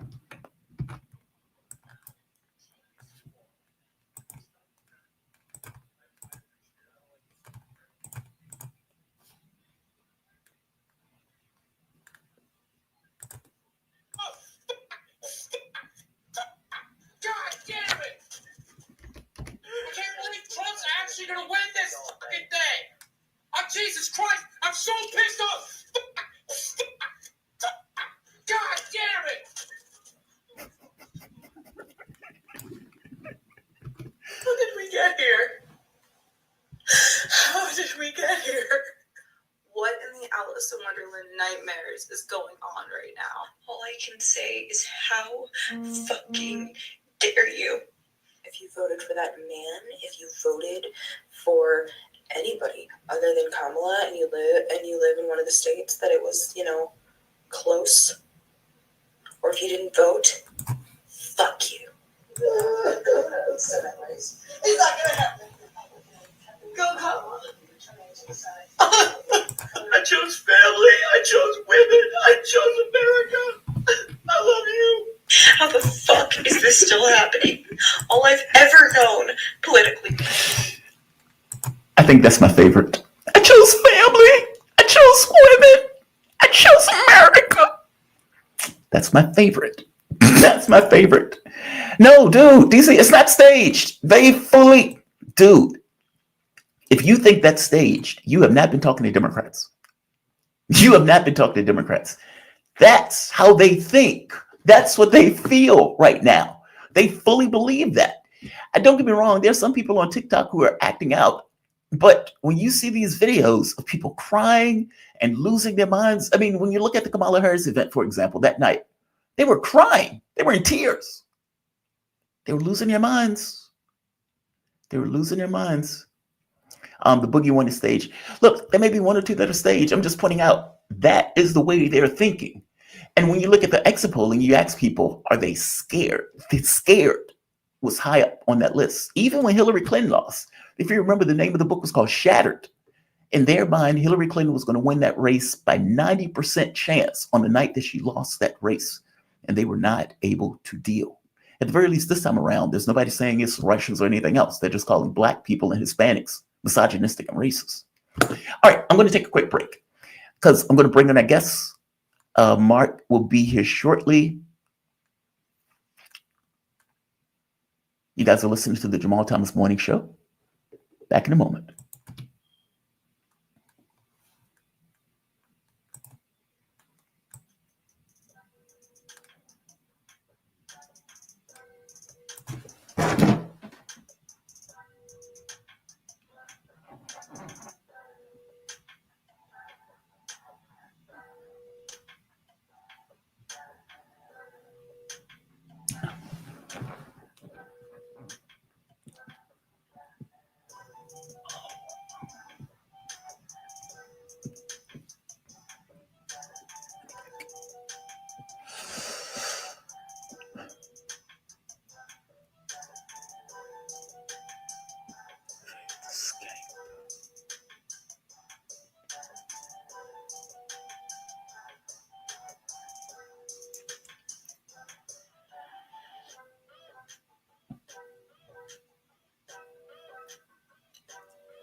There we are.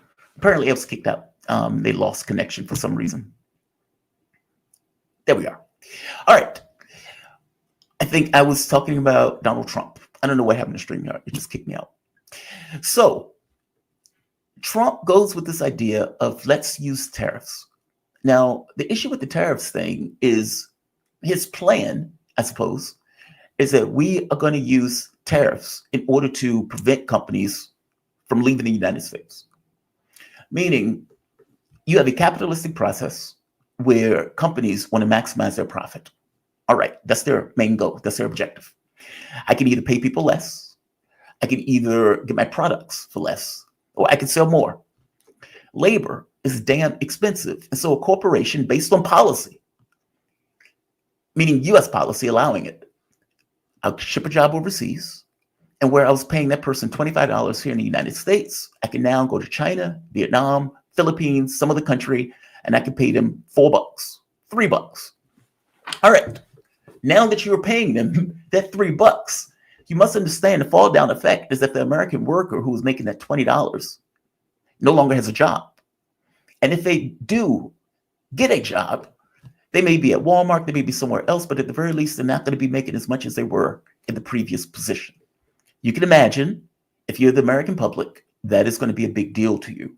Now, if you get Donald Trump coming in saying, I'm going to somehow stop that process, even more to the point, as I pointed out earlier, the Democratic Party doesn't necessarily seem to pay attention to the larger events that are taking place in the world, or at the very least don't acknowledge it. So you get the BRICS summit happening with Joe Biden screaming that Putin is isolated, Putin is isolated. You get literally half of the globe with Putin at that conference in Kazan. That's not isolated. That's something else. That's different, right? On top of not being isolated, all of these countries are now trying to find a way to get around the dollar. Basically, we're going to use our own currencies in order to get around the dollar. Trump pointed out these sanctions are damaging the dollar. Again, something that I haven't heard a Democrat say. And even went so far as to say we need to remove these sanctions. Now, whether he's going to do that or not, I don't know. That's secondary to the point. My point is, he acknowledges it in a way that the other party doesn't seem to acknowledge it. It's just super weird. His strategy for it, I think, is comically absurd. And it will probably, if anything else, hasten the usage of the dollar or lessen the usage of the dollar as it goes over time. I don't know. My point is, at the very least, he seems to be aware of it. And he seems to even give a voice to it in a way that the other political party does not. It's very strange. You would think that that would be a very big deal for America going forward. You have the entire world that has gotten sick of this notion of a hegemon and has decided to organize around this idea that we don't want hegemons.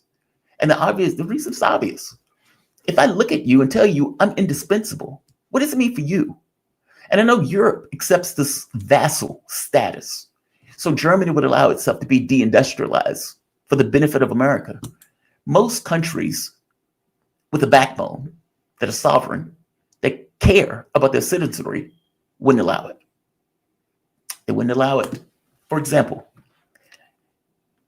I often talk about the propaganda that takes place in the United States, basically through our media, and how we are so indoctrinated with it. It is so voluminous that when you're looking at the New York Times, the Wall Street Journal, the Washington Post, many of these newspapers have an American spin on every story that's written. So in foreign policy sense, we don't like our enemies. And so anything that's written about our enemies has by definition to be negative. So clearly Russia has to be losing the war, despite the fact that they're beating the stuff out of Ukraine. And even when it was clear that they were winning, the US papers were, well, it's clearly a stalemate. No, it wasn't a stalemate.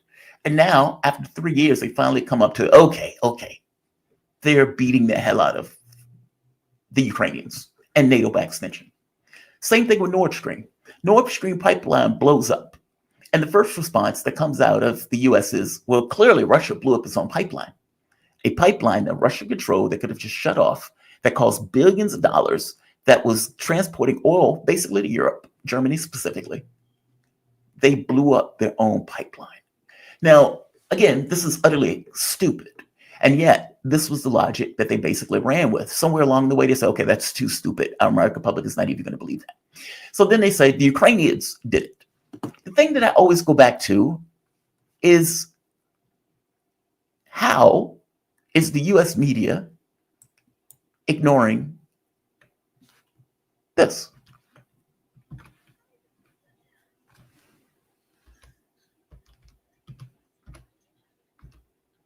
Damn it.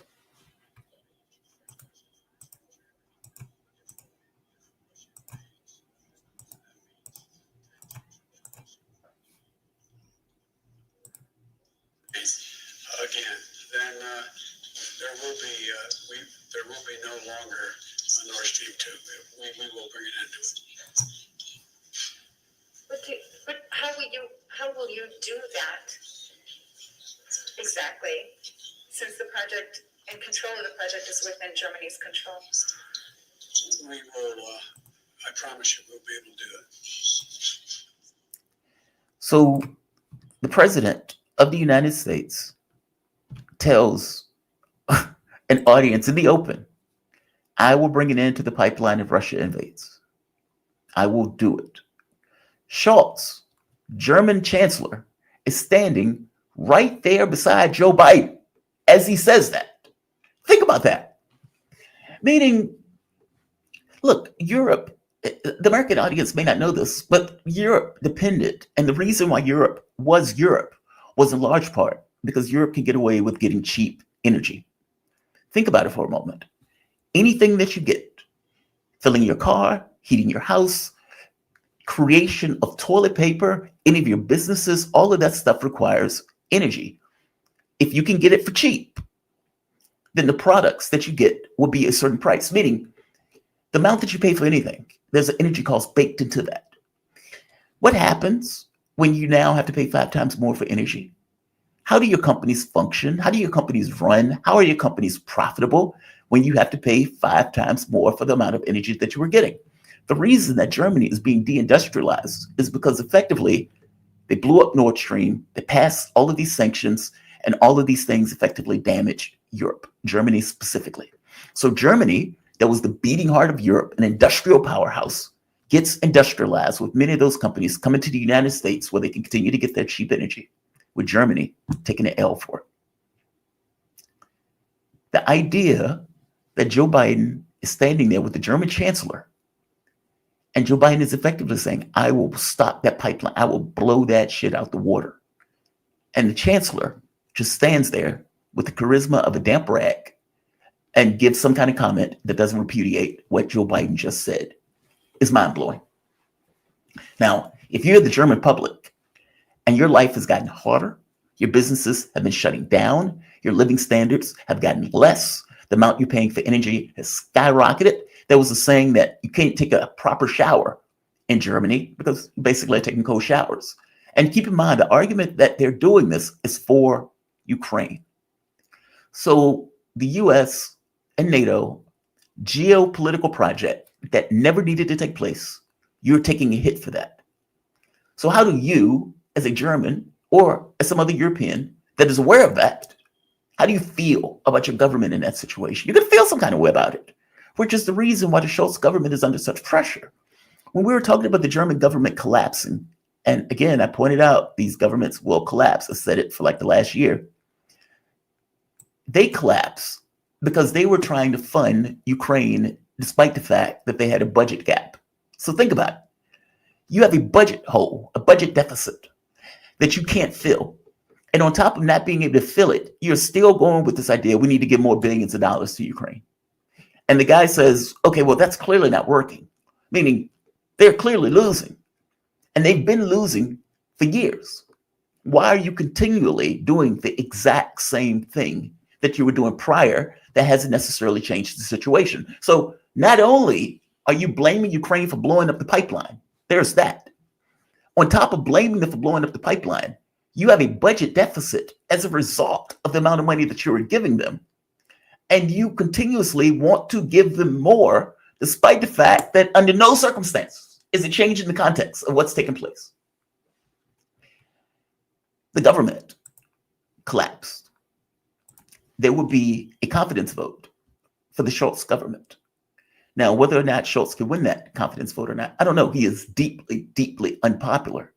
But understand, all of this chaos is taking place because of policy towards Ukraine. And on top of that, they're losing. What? And I asked this maybe a year or two ago. One day, I don't know when that day will be, there will be a question that will be asked. And the question is going to be somewhat damning. It is going to be painful. And yet, it is going to have to be on some level resolved. What was it for? What was it for? If you think about it, the US media is not really going to explain it this way, but the US expanded NATO to the border of Russia, meaning trying to surround it. They knock over the government of Ukraine because the Yanukovych government doesn't sign a treaty with the European Union that gets it closer to Europe, because that treaty wasn't necessarily in the best interest of Ukraine. And when they did not sign that treaty, Yanukovych called for a pause on it. You get the phone call between Victoria Nuland and Jeffrey Pyatt, where they are talking about who is going to be in the new government after they overthrow the democratically elected government of Ukraine. They go through with the overthrow using Nazis as the tip of a spear. The New York Times talks about the CIA being part of Ukraine for God knows how long, with the NGOs and everybody else working in that country. They have a violent overthrow of the government. Again, democratically elected government. Instead of calling it a coup, they call it a revolution of dignity. Now, as I keep pointing out, when January 6th took place, liberals didn't turn around and say this was a revolution of dignity. They said he tried to overthrow the government. Similar situation, and yet they look at it radically differently. Okay, so fair enough. You use Nazis as the tip of a spear to overthrow a democratically elected government. Now, the East, the ethnic Russian Ukrainians in the East look at this and say, okay, well, this is an illegitimate government. You overthrew our democratically elected government. You are illegitimate. And you get parts of the East abdicating from the country, basically saying, we're not going to be part of this. And they declare themselves independent. Ukraine, and I'm shortening this because there's more maneuver in this, but it's basically what happened. They go on a killing spree for those breakaway components and republics. All right. They end up killing 14,000 ethnic Russian Ukrainians, meaning it is, in real terms, a civil war. Russia finally gets involved. Now, at one point, they take over Crimea. Crimea decided to leave. They voted to the tune of like 90-something% to leave. And the breakaway republics also vote to leave. They are predominantly ethnically Russian areas anyway. Ukraine starts to put in policy in order to restrict the Russian language and go after Russians in general, or ethnic Russians in the country in general. Again, this was a democratically elected government under Yanukovych that was elected by the West and elected by the East. The moment that it collapses, all hell breaks loose. All right. You had the Minsk agreements to put it into it, 1 and 2. The Istanbul agreements try to put it into it towards the end of it. The West blew off the Minsk agreements, effectively saying, well, I mean, we tricked the Russians, and not just tricked the Russians. This was Angela Merkel, Hollande, openly joked about we tricked the Russians. So a deal that was supposed to end a conflict was used to give time for Ukraine to build up a massive military on the border of Russia with this kind of de facto NATO stance. All of this stuff is a red line, by the way, and they knew all of this stuff was a red line going back to the 90s. And if they didn't know, in 2008, when William Burns wrote the memo, "Niet means niet," William Burns made it very clear that this is a no-no. This is a red line. That even though Russia doesn't want to get involved, you are doing this on their border, they will get involved whether they want to or not, because it's going to provoke a civil war. It is exactly what took place. The Istanbul agreements, which would also put it into it, gets blown away when Boris Johnson jumps into the country representing the US and the West, saying, cut it out. You're not going to get security guarantees from us.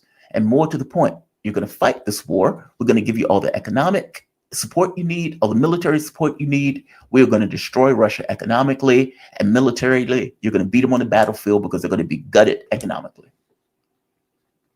None of that happened, by the way. The Ukrainian military got crushed. We're talking about 500,000, if not more, people dead, not to mention untold wounded. You can look at the cemeteries as they're growing up over Ukraine. They get to the point of starting snatching people off the streets because of their manpower shortages, where there's video after video after video of them beating the hell out of somebody on the bus, taking people out of dance clubs, taking people out of cafes, dragging people onto the bus where moms, or for that matter, girlfriends, fighting soldiers in order to keep their men from being stolen and dropped off at the front with a potato and a rifle. Russia went in with 150,000 people for the special military operation, and they were able to take 20% territory.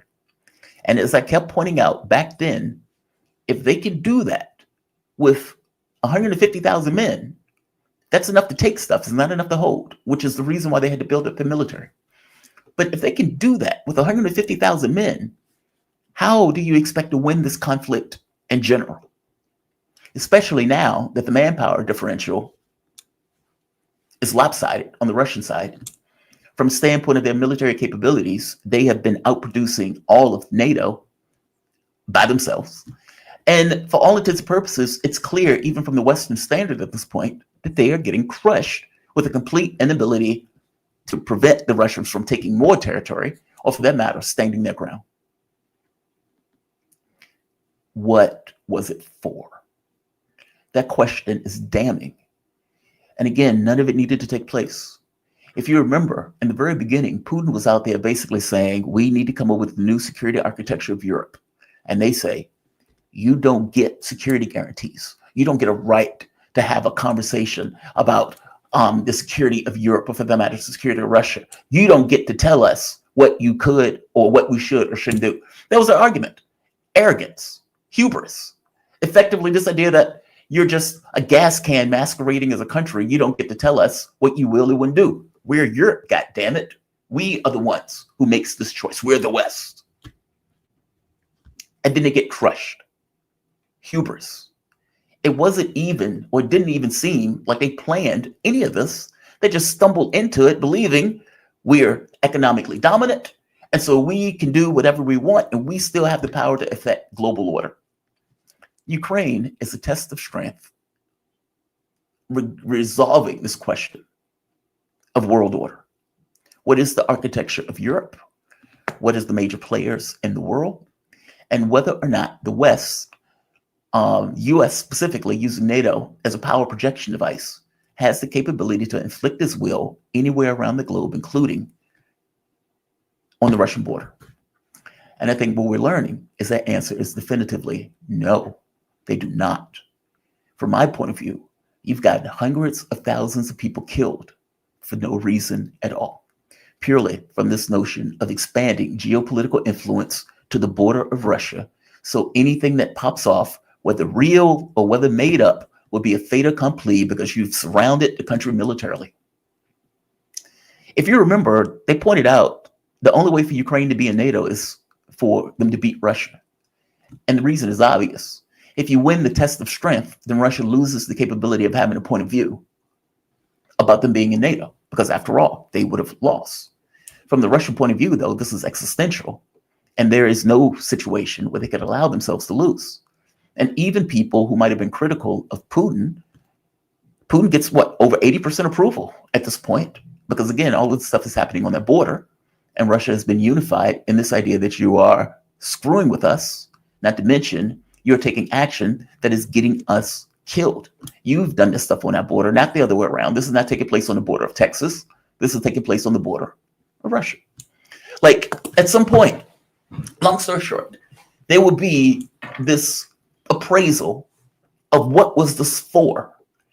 And the idea that dirtbag Zelensky would drag his country into something this devastating, getting all of these people killed. And now the question becomes, hey, are we going to drag women into this? Are we going to drag kids into this? Who else can we throw into the meat grinder in order to keep this going just a little bit longer?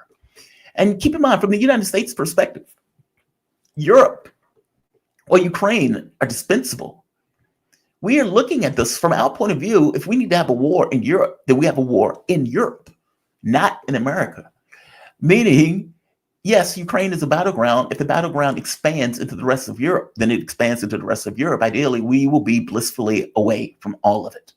So whereas Europe thinks we're on the same side, tacitly, as long as you remain a vassal, and as long as that stuff doesn't necessarily come to us, sure, you can think of it those terms. If it comes to the metal, though, and push comes to shove, Europe will be treated as a battleground. And that is U.S. policy. That's the way we're thinking about it. So it's just, I don't know. I'm fascinated by that stuff because it's looking at the world as this kind of geopolitical stage where human life doesn't matter. The number of people that get killed don't matter. It's just world conquest. How do we take more? How do we conquer? How do we get power? And how do we get control? Especially over countries that we don't dominate and we're, don't want to be our vassals. The problem with this is that the rest of the world is hip to this, don't really like this.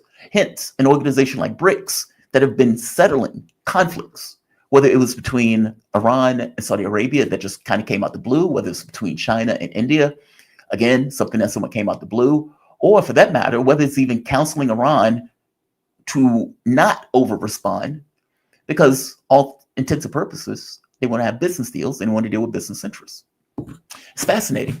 There's a dynamic that's taking place in the world where one side seems to use chaos as a way of accomplishing geopolitical objectives, either using Ukraine to undercut Russia, using Taiwan to undercut China, using the Philippines to try to undercut China, using South Korea to undercut North Korea, meaning using proxies. Because at this point, for the larger countries that get involved in any kind of conflict, we are talking about either tactical nukes or nukes, if indeed one of the countries get onto the bad end of a conflict and don't necessarily want to accept losing a conventional war.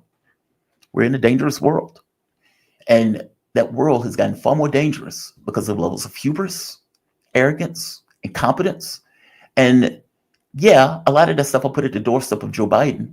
But truth be told, each president is just an extension of the previous president. Even when they're in different parties, they tend to keep a very similar policy.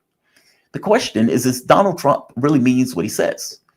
Is it indeed going to be, I'm sick of these wars, I'm going to end these wars, I'm not necessarily going to propagate these wars? We know how he feels about Iran, so there's that, which is somewhat of a contradiction of itself. There's been talk about Pompeo going into the administration. People have been pushing back on this notion of Pompeo going into the administration. People have even pushed back on Marco Rubio being created, I think, as Secretary of State, saying the guy's a neocon. You don't want to put a neocon in that position. We've had Blinken for all of these years. That's sociopath. Let's do something different, especially since you got elected on a peace-ish ticket. We'll see. But I would say Joe Biden has done this country no favors, especially from the standpoint of making a far more hostile world that has organized itself around America. He may not want to bring it up. Americans may not necessarily talk about foreign policy all that much. But truth be told, your world is getting far more complicated with nuclear powers at odds. Israel is a nuclear power. We don't acknowledge it. We know it. Everybody else knows it. It is a nuclear power. Iran has come out and effectively said, we can get nukes. The only thing that stops us from getting it is that the Ayatollah told us not to do it. But if our situation becomes somewhat existential and we believe that our security is at stake, we will get nukes. And there's no technical challenge for us to do so. This is very dangerous. Even for Trump, by the way. If Donald Trump believes that he's going to dictate anything, he's out of his goddamn mind. Truth be told, Russia has the whip hand. And not just the whip hand, they are in complete and full control of that situation on the ground. Now, if Trump wants to escalate and introduce nuclear weapons, okay, he could do that. But nobody wins that, which is kind of my point. Do you really want to end the world for Ukraine when none of it needed to take place at all? And with a little bit of honesty, to acknowledge that, hey, we didn't like the Cuban Missile Crisis being on our border, or the Soviet Union was putting weapons in Cuba aimed at us. Maybe they don't like it with us putting missiles or weapons on army on their border either. maybe they would feel some kind of way about that. But again, that level of honesty is not necessarily something that the media in this country talks about. That level of context is not necessarily something the media all that much talks about, which is why I always considered my job to be to explain it. My thought is if the American public at least understood that it is not the way it is being described to them, and so much context of it is being dropped, then maybe they look at this and say, I don't want to give $300 billion to that. I don't want to bring the world to the brink of a nuclear war for that, especially since A, it's unnecessary, B, you're getting all of these people killed, and C, you're making the world a more hostile place where we are whistling past the graveyard purely because of your miscalculations and your, let's say, emancipatory sense of yourself that is not indicative of reality. Let's do this. Let's take a break. I am going to bring in a guest pretty soon. Lauren Steiner is going to join me. Lauren Steiner, she used to be on the show Robust Opposition. I don't know if she's still on that show. She is a pit bull. She used to give these really great interviews where she would be very aggressive in going after the person she was interviewing. I was speaking with her over the weekend, especially during the Kamala Harris losing that election. And as we were going back and forth, I invited her on the show to have a conversation. I was trying to get her on earlier, but the time frame didn't work out all that well. So she will be on at 9:15. That should be a fascinating conversation. I know she has a lot to say. We are going to hear her say it. Let's see. We do have a chat today. The ID focus, because working class outnumber them substantially to divide society is easier to control than one based on class solidarity. Agreed. The wild part about that, though, is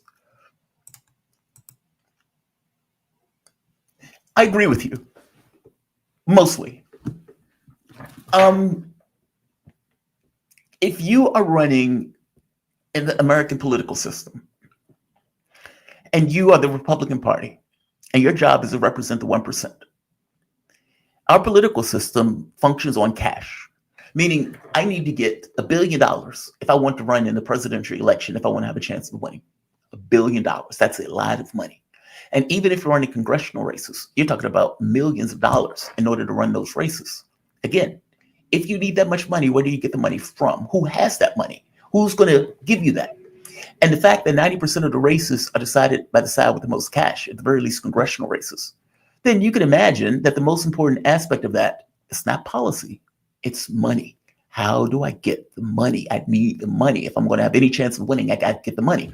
Okay, where do you get the money from? Well, you're going to get the money from the rich, from donors, from people with means. All right. There is no contradiction in the Republican Party on that issue. What about Democrats? Well, there is a contradiction in regards to Democrats, because ideally, this is supposed to be the party that represents the poor, the working class, unions, etc., which means that the owner class, the 1%, on some level is at odds with what the Democratic Party is ultimately supposed to be and what they're supposed to represent. You need the money. So how do you get the money? And how do you get the money in the context of a message that raises up the poor, unions, and the working class? It's a contradiction. It's a clash. It's kind of difficult to do. All things being equal, if you are a Democrat, you're going to have to somehow convince the rich that your policies, despite the fact that you're going to have various programs that you want to implement, that is somehow for the best, and that they're going to give you money for it. There's a contradiction in terms in regards to the way they would have to run. Now, Sanders was able to break that model because he was able to get a huge amount of money from basically just regular donors. He changed the game in that sense. But everybody else, if you're talking about Clinton, if you're talking about Kamala Harris had more billionaires by far than Donald Trump giving her money. How do you have a pro-worker, pro-economic message when you need to get money from the owner class? It's a contradiction in terms. At least I think so. So yes, instead of dealing with the economic message, they went with the woke message. We're going to do poor, LGBTQ, Black. We're going to deal with women. We're going to deal with gay. We're going to deal with this. We're going to ignore the economic message because the economic message makes it difficult for us to get money in order to run our campaigns. We will raise up issues of identity, race, sex, color, etc. At least that's my thought. I could be wrong. But look, my guest is here. Lauren is here. So I am going to, let's not do a reset. Let's just bring her on. We are joined with Lauren Steiner. Lauren Steiner, there we are. Lauren Steiner is a grassroots activist and organizer who fights the privatization of the public institutions and public good. She was very involved in the very involved in Occupy LA, started and ran Los Angeles for Bernie Sanders, and was a delegate for him at the Democratic National Convention. This was back in 2016, I believe. She also hosts a twice weekly live show, The Robust Opposition, Sunday and Wednesday nights. I need to make sure that's still true. 7 p.m. on a personal Facebook page. It covers local, state, and national issues, featuring interviews with activists, organizers, independent journalists, and elected officials and progressive candidates. Lauren, let me bring her in. This, and this. Lauren, welcome to the show. How you doing this morning? You doing all right? You see me? Because I just see black. I do not see you. I also just see black. Is your video camera? It says that it's on. It says that my microphone is on. Well, I can hear you. I just can't see you. It says you're in the show. Everyone can see and hear you. Isn't that weird? Well, I can see you. Well, I can't see you. I can hear you, though. Is your camera on? Is something covering the camera by chance? Oh, let me do this. I have it in this stand that I got, and I thought that the camera was not blocked because the little hole in the stand has both the cameras. But let me take it out. Okay. And I'll just have to prop it up on something. That is so weird because I was on it the other day. All right, give us a moment, everyone. We're dealing with the technical difficulties. Lauren is going to get that straight. She's going to get that working, and we are going to continue after. Okay, yeah, she's going to get that working, and she's going to continue after. Wait a minute, I think she might be up. One second. Okay. When she gets that working, I'll bring it back on. One of the things I want to talk to Lauren about, whose fault was it that Harris lost? Now, I've played this clip once before, and I played this clip once before because I'm just mind blown by this clip that somebody could say this with a straight face. Meaning, what you say on some level gets across how you are framing the world, how you're looking at the world. And when you hear somebody on MSNBC, after losing a race in a landslide, come out and say this. To say that, anyone who has experienced or been in the United States for any period of time and experienced this country's history and knows it cannot have believed that it would be easy to elect a woman president, let alone a woman of color. Let's just be clear. And nothing that was true yesterday about how flawlessly this campaign was run is not true now. I mean, this really was an historic, flawlessly run campaign. Queen Latifah never endorses anyone. She cannot endorse. She had every prominent celebrity voice. She had the Taylor Swift, she had the Swifties. That woman is delusional. The idea that you look at this and say to yourself that this was just a flawless campaign, everything is fantastic. There we are. Okay. Can you hear me now? Welcome to the show. I can't hear you now. This is crazy because I'm on my phone. Give me 1 second. Let's see this. Okay, perfect. How you doing? I'm on my phone. Can you hear me all right? Well, you look fine. How you doing? Can you hear me? I've got the audio. Wait a minute. Oh, I know. Well, we can hear you. Okay. That should work. There you are. Perfect. How's How that? you doing this morning? You No, doing I all right? can't hear you now. Oh my You can't hear me? gosh. I'm really sorry. We should have done a test of this. Well, the show is live. Let's There was see. no way to do it, Settings, unless we did it the day before. audio Can you hear me? default. I'm seeing the, what do you call it, moving. Mhm. Let's see. Because we can see you and we can hear you. Maybe I'll turn off the tablet. That's so weird because you have camera here. Hold on. Okay. Okay, the other one is powered off. Let me try coming back in again. Okay. So we are having technical difficulties. All right. I'm going to go into something else then. Look, I know that they want to absolve themselves of blame. And I know they want to say that this campaign was just phenomenal. I don't quite know how they get there. Honest to God, don't. And you can point out one issue after the next, this over a reliance on hitting Trump, running around the country with Liz Cheney, of all people, this inability to articulate her theme and the point of her campaign. All of these things were defects. Political courage or lack thereof, all of these things were issues and defects associated with the campaign. The idea that it was flawless was nonsense. Not to mention not having a primary, all of that stuff were failures. So there's that. Lauren, can you hear me okay? Yes, thank you. I'm so sorry. I don't know. There you are. I've already given the intro. How you doing this morning? I'm good. I'm good. And I wanted to let you know that I am not doing my show twice a week. I wish I were. 4 years ago, I moved to North Carolina during the pandemic, and it was a combination of the pandemic and the move and, you know, the movements that I was associated with, as you mentioned, Occupy and Bernie, receding into the past, losing a lot of my following. So I only do the show occasionally now. This year, I've been really focusing on Gaza. That's like the most important.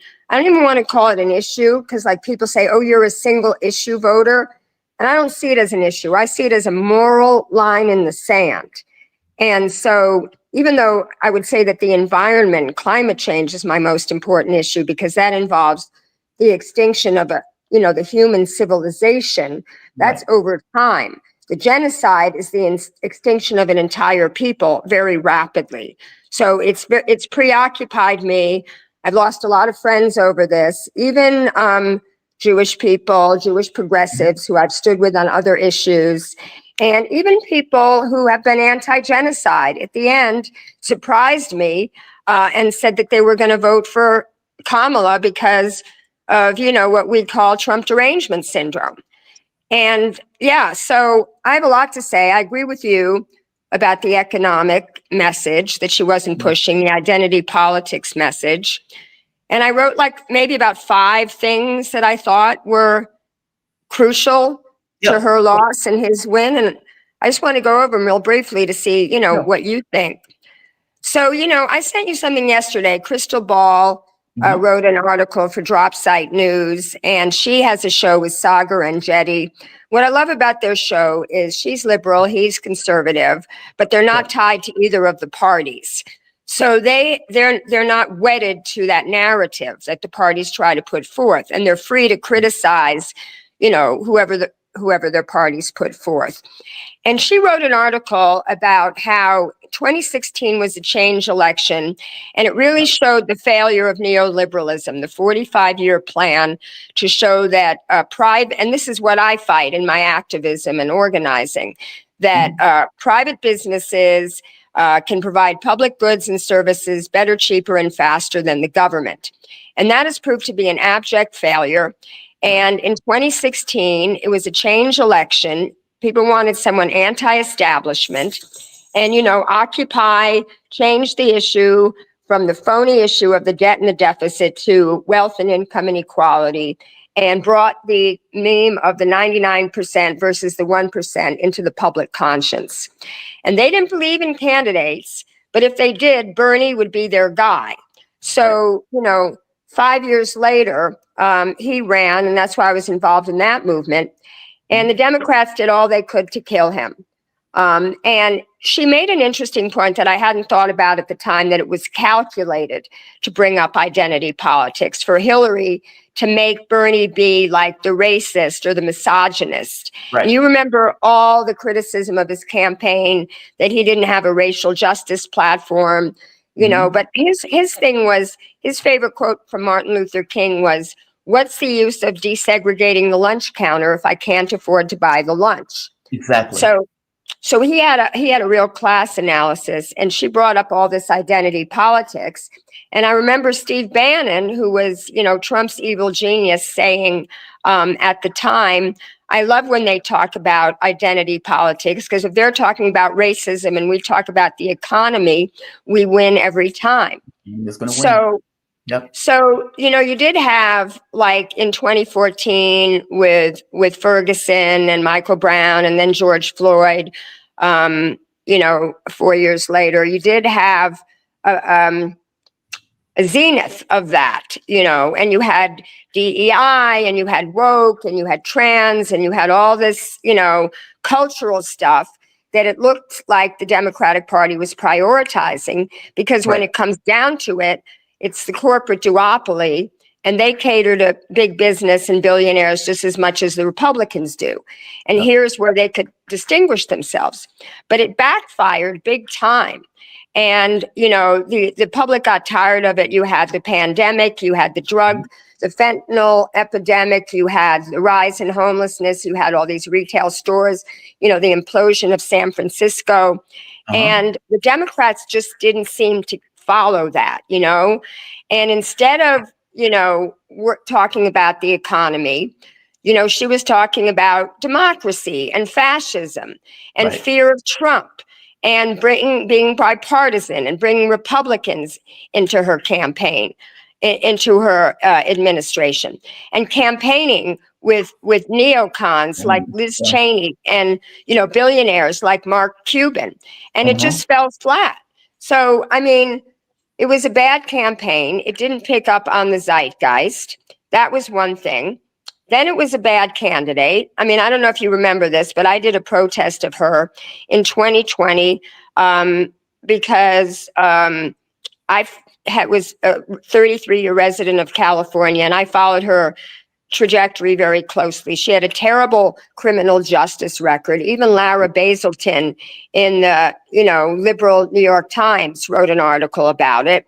She kept people in jail when there was exculpatory evidence that proved their innocence, or they had bad representation. She didn't help the homeowners who were foreclosed on. Occupy fights foreclosures. My friend Carlos had to protest her because she wouldn't even meet with them. And, I just felt that she didn't have an ideology. She had no core convictions. She was all about personal ambition. I had a friend who worked in the Attorney General's office who told me that, no sooner did she get elected to that than she was already campaigning for Senate. So I think it's very difficult when you don't have core convictions or an ideology to get people to trust you and like you. And she couldn't say, even Frank Luntz, the Republican pollster, pointed this out, and others have. She couldn't even say on The View, when asked by Sonny Hostin, and you figure that would be a favorable interview, if she differed from, or how she differed from Joe Biden. She said, I can't think of a single thing. And that's terrible, because people were suffering under Joe Biden. And she was not talking about, the fact that when they talked about the economy, they were talking about the GDP, they were talking about inflation, they were talking about the stock market, but they weren't talking about people's needs. Like, they couldn't afford groceries, they couldn't afford housing, they couldn't afford health care. So it was like she wasn't even stressing a lot of the things that he did for workers. Like, he surprised me on how good he was for labor and the NLRB and unions. And she didn't even get, like, the majority of the union vote. Like, the Teamsters wouldn't even endorse her. So she was stressing the wrong thing. She was a bad candidate. She was chlorinated. That's the other factor. Joe Biden said he would be a one-term president, a transitional president, and he got addicted to the power. He wouldn't drop out. When he finally dropped out, it was very late. I did a show with Ryan Grimm and Nadia Ahmed, who's a DNC member from Florida, the first week in July, before he even dropped out, saying they should have an open primary, because that way they would have the primary that the Democrats denied them. They came up with this cockamamie stuff that, an incumbent president shouldn't be primaried. Well, it's ridiculous, because then we would have seen his cognitive decline a lot earlier. And, these candidates would be competing with each other. seeing what the national mood was, seeing who the best one was, but they didn't do that. I mean, it was like they had this plan in place to put her in, and I had friends who were delegates who said they didn't even get a choice. There were people that were working for other candidates, like my friend Christine Kramer in Nevada. First she was working for Kennedy, then she was working for Phillips, then she was working for Marianne Williamson, and she couldn't even get them through the process. They had changed the process completely so that by the time the delegates voted and it was virtual, they had a choice of Kamala or, present. And this guy, Issei Baraya, who was one of the ones who worked with me on my action to unfurl the banner that said "Stop Arming Israel" during Joe Biden's speech at the Democratic convention, he voted present, and then he got an email back saying, "Thank you for your vote for Kamala." And he calls him up and he says, "I didn't vote for Kamala." "Oh yeah, well, it was a clerical error. We'll correct that." So there was that. It was undemocratic. Let's see, what else did I want to say? But Lauren, they said she was chosen by the grassroots. That's what they kept telling us. I'm sorry, they said what? They kept saying she was chosen by the grassroots. Like if you listen to them, even now they was like, well, she was chosen by the grassroots. Well, that's crazy. I mean, she wasn't chosen by the grassroots. And, the Democratic Party is so undemocratic. I voted for Jill Stein. And like I said, I lost friends over that. But you can see here in North Carolina, even if you added up all the votes that Jill Stein got, Cornel West got, Claudia LaCruz wasn't on the ballot, but Chase Oliver was. I think there were 4, third parties. Even if you added up all those votes in North Carolina, he still won by a huge margin. Now, in Michigan, it killed him. And I listened to the mayor of Dearborn, who is a Democrat. He didn't say how he voted, but Dearborn went for Trump. So they lost Michigan, and they knew the uncommitted movement was totally sold out, totally aligned with the Democratic Party. And I'm going to do a show with people about that at some point. But, they led everyone down the primrose path, and they came up with their endorsement. Like, we can't endorse Kamala, but don't vote for Trump and don't vote for a third party. So in effect, it was an endorsement for Kamala, and people didn't listen to them. And I interviewed, 3 leaders of the abandoned Biden movement, and they decided to come and endorse Jill. And she did better. She did better, I think, of all the third party candidates, but still she only got 4.4% of the vote nationwide, a far cry from the 5%. And for the first time, the Democrats actually ran ads against her. They pulled AOC out to call her predatory. I mean, it's disgusting. And AOC, and this goes to my last point, is the realignment of the electorate. They've got all these young men now, and they're doing so much punditry on what's happening with young men. They're being surpassed by women in college graduation, law school graduation, med school, whatever, jobs. So they've lost their primacy. And a lot of these people that they called Bernie bros, and they accused them of going to Trump in 2016, which really wasn't true. A lot of them actually have gone to Trump because they're tired of being called, toxic masculinity. And that meme about if you're lost in the woods, would you rather confront a bear or a man? And I got a friend, a liberal here in Asheville, that walks around with a shirt saying, "I'm on Team Bear." And I said, you have no idea how terrible that argument is, because you're losing people. And so you got a lot of young men voting for Trump. You got Latino men voting for Trump. They didn't get the white suburban women. They didn't get white Republicans, suburban Republicans at all. The exact same number, with as much as they tried, with the exact same number, supported them as did in 2020. So it was an abject failure all around. Oh, and then Sagar made a great point, which I need to look into a little bit more, about how this is a worldwide phenomenon with a lot of these countries going for the more conservative party, with immigration being an issue, with trade being an issue, with re-examining the social safety net that they've always, so that it's kind of like a trend. We're just part of a trend in the entire world. And so those are kind of like my takes on the whole thing. So when I was in Europe, it is a worldwide phenomena. When I was in Europe, I was shocked at the degree to which liberals were in a bubble. Like even in Europe, where they have this idea of, well, we are clearly morally superior, we're smarter.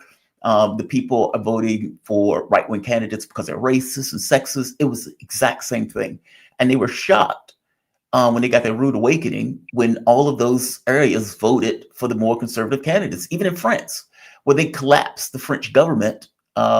Macron collapsed the French government because he was shocked that they went for Marine Le Pen's party in the European elections. It was astonishing. Even in Germany, where that government has just collapsed, they are going in a particular direction because liberals are out of their goddamn minds. And I agree with you with I think one exception. If I give Joe Biden, let's say if I give him the best look possible. If you remember, Kamala Harris going all the way up until the point where Joe Biden got out the race, they kept saying she was unlikable. There's no way she can win. She is the invisible woman. Even the Biden camp had no belief that Kamala Harris could win the race. And so if you give him the best point of view or the best view of it, it's possible that it's not a power issue. It's possible that Joe Biden looked at it and thought to himself, she can't win. And not just she can't win, I need to win in order to give her the presidency. So this idea that he needed to run, he needed to win. I beat Trump once, I can beat him again.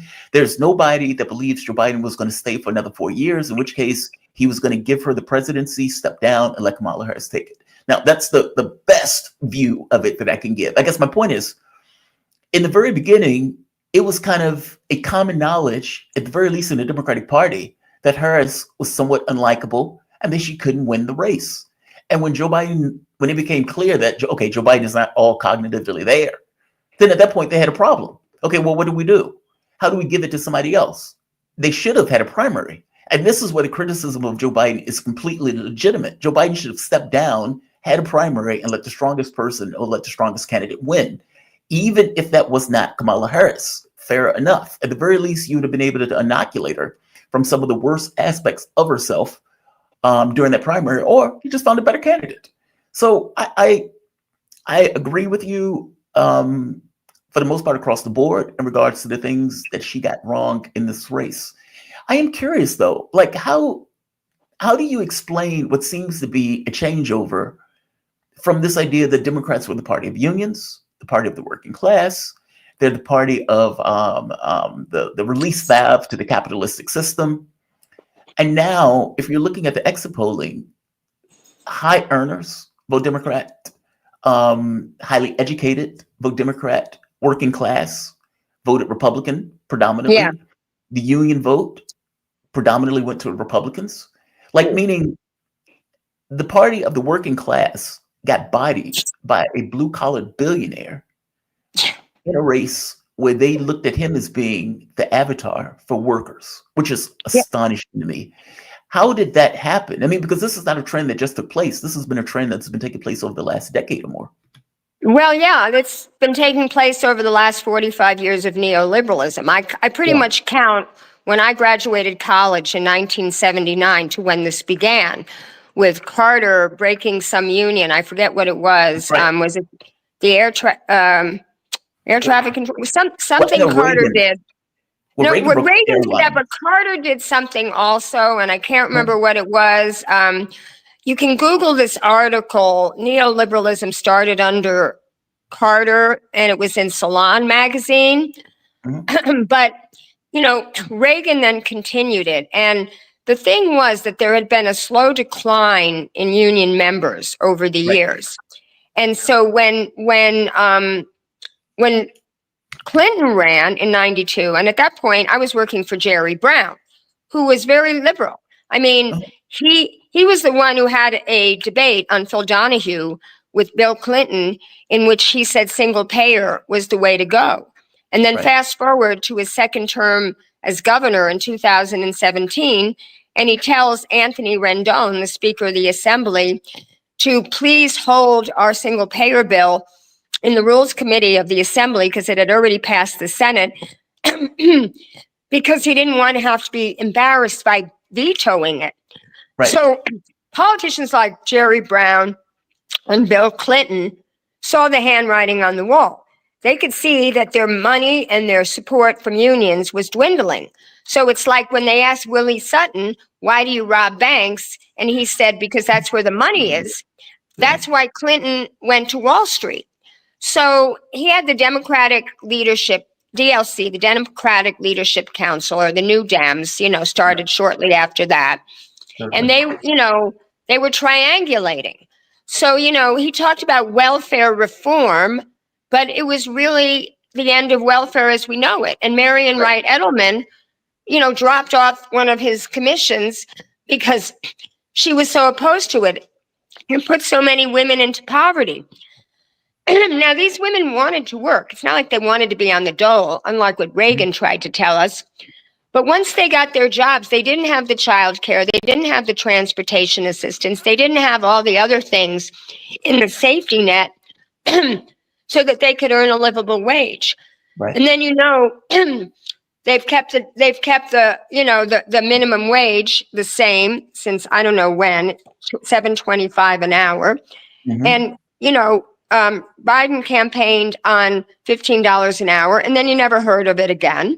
Yep. And he didn't even campaign on the single payer. In fact, he said, if it passed both houses of Congress, he'd veto it. He did campaign on the public option, but then we never heard that again. But that was a false solution, because if there was a public option alongside a private system, all the sickest people would go into it and it would collapse under its own weight, and they'd be able to say, see, socialized medicine doesn't work.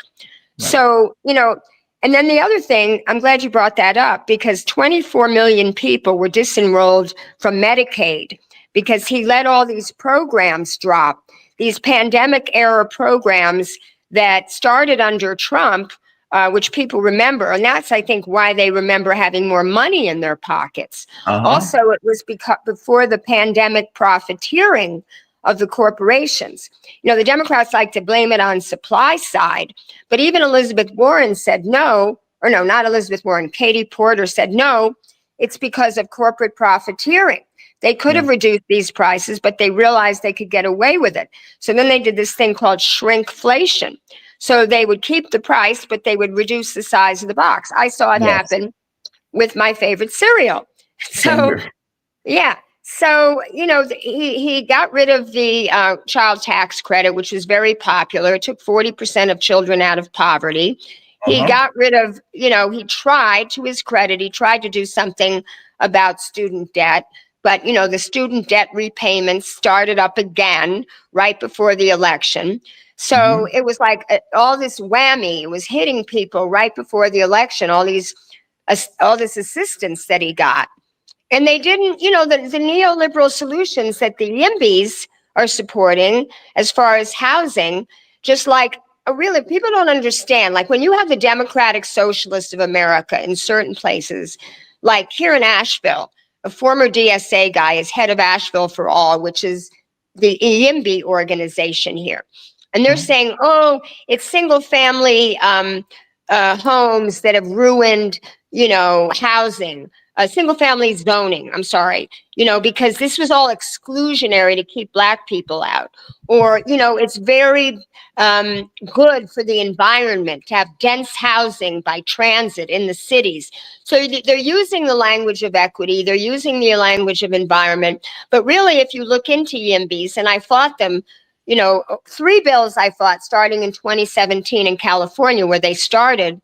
Their intellectual underpinnings are the Mercatus Institute of George Mason University, which is based on the Austrian economist Friedrich Hayek, which is total free market, get rid of all regulations.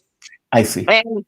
And so in California, they were backed by real estate developers and tech bros.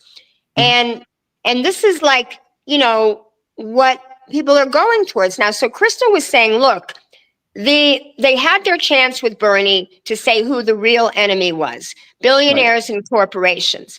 And they had to kill them because that's where they got their funding from. So she's despondent. She feels that moment is lost.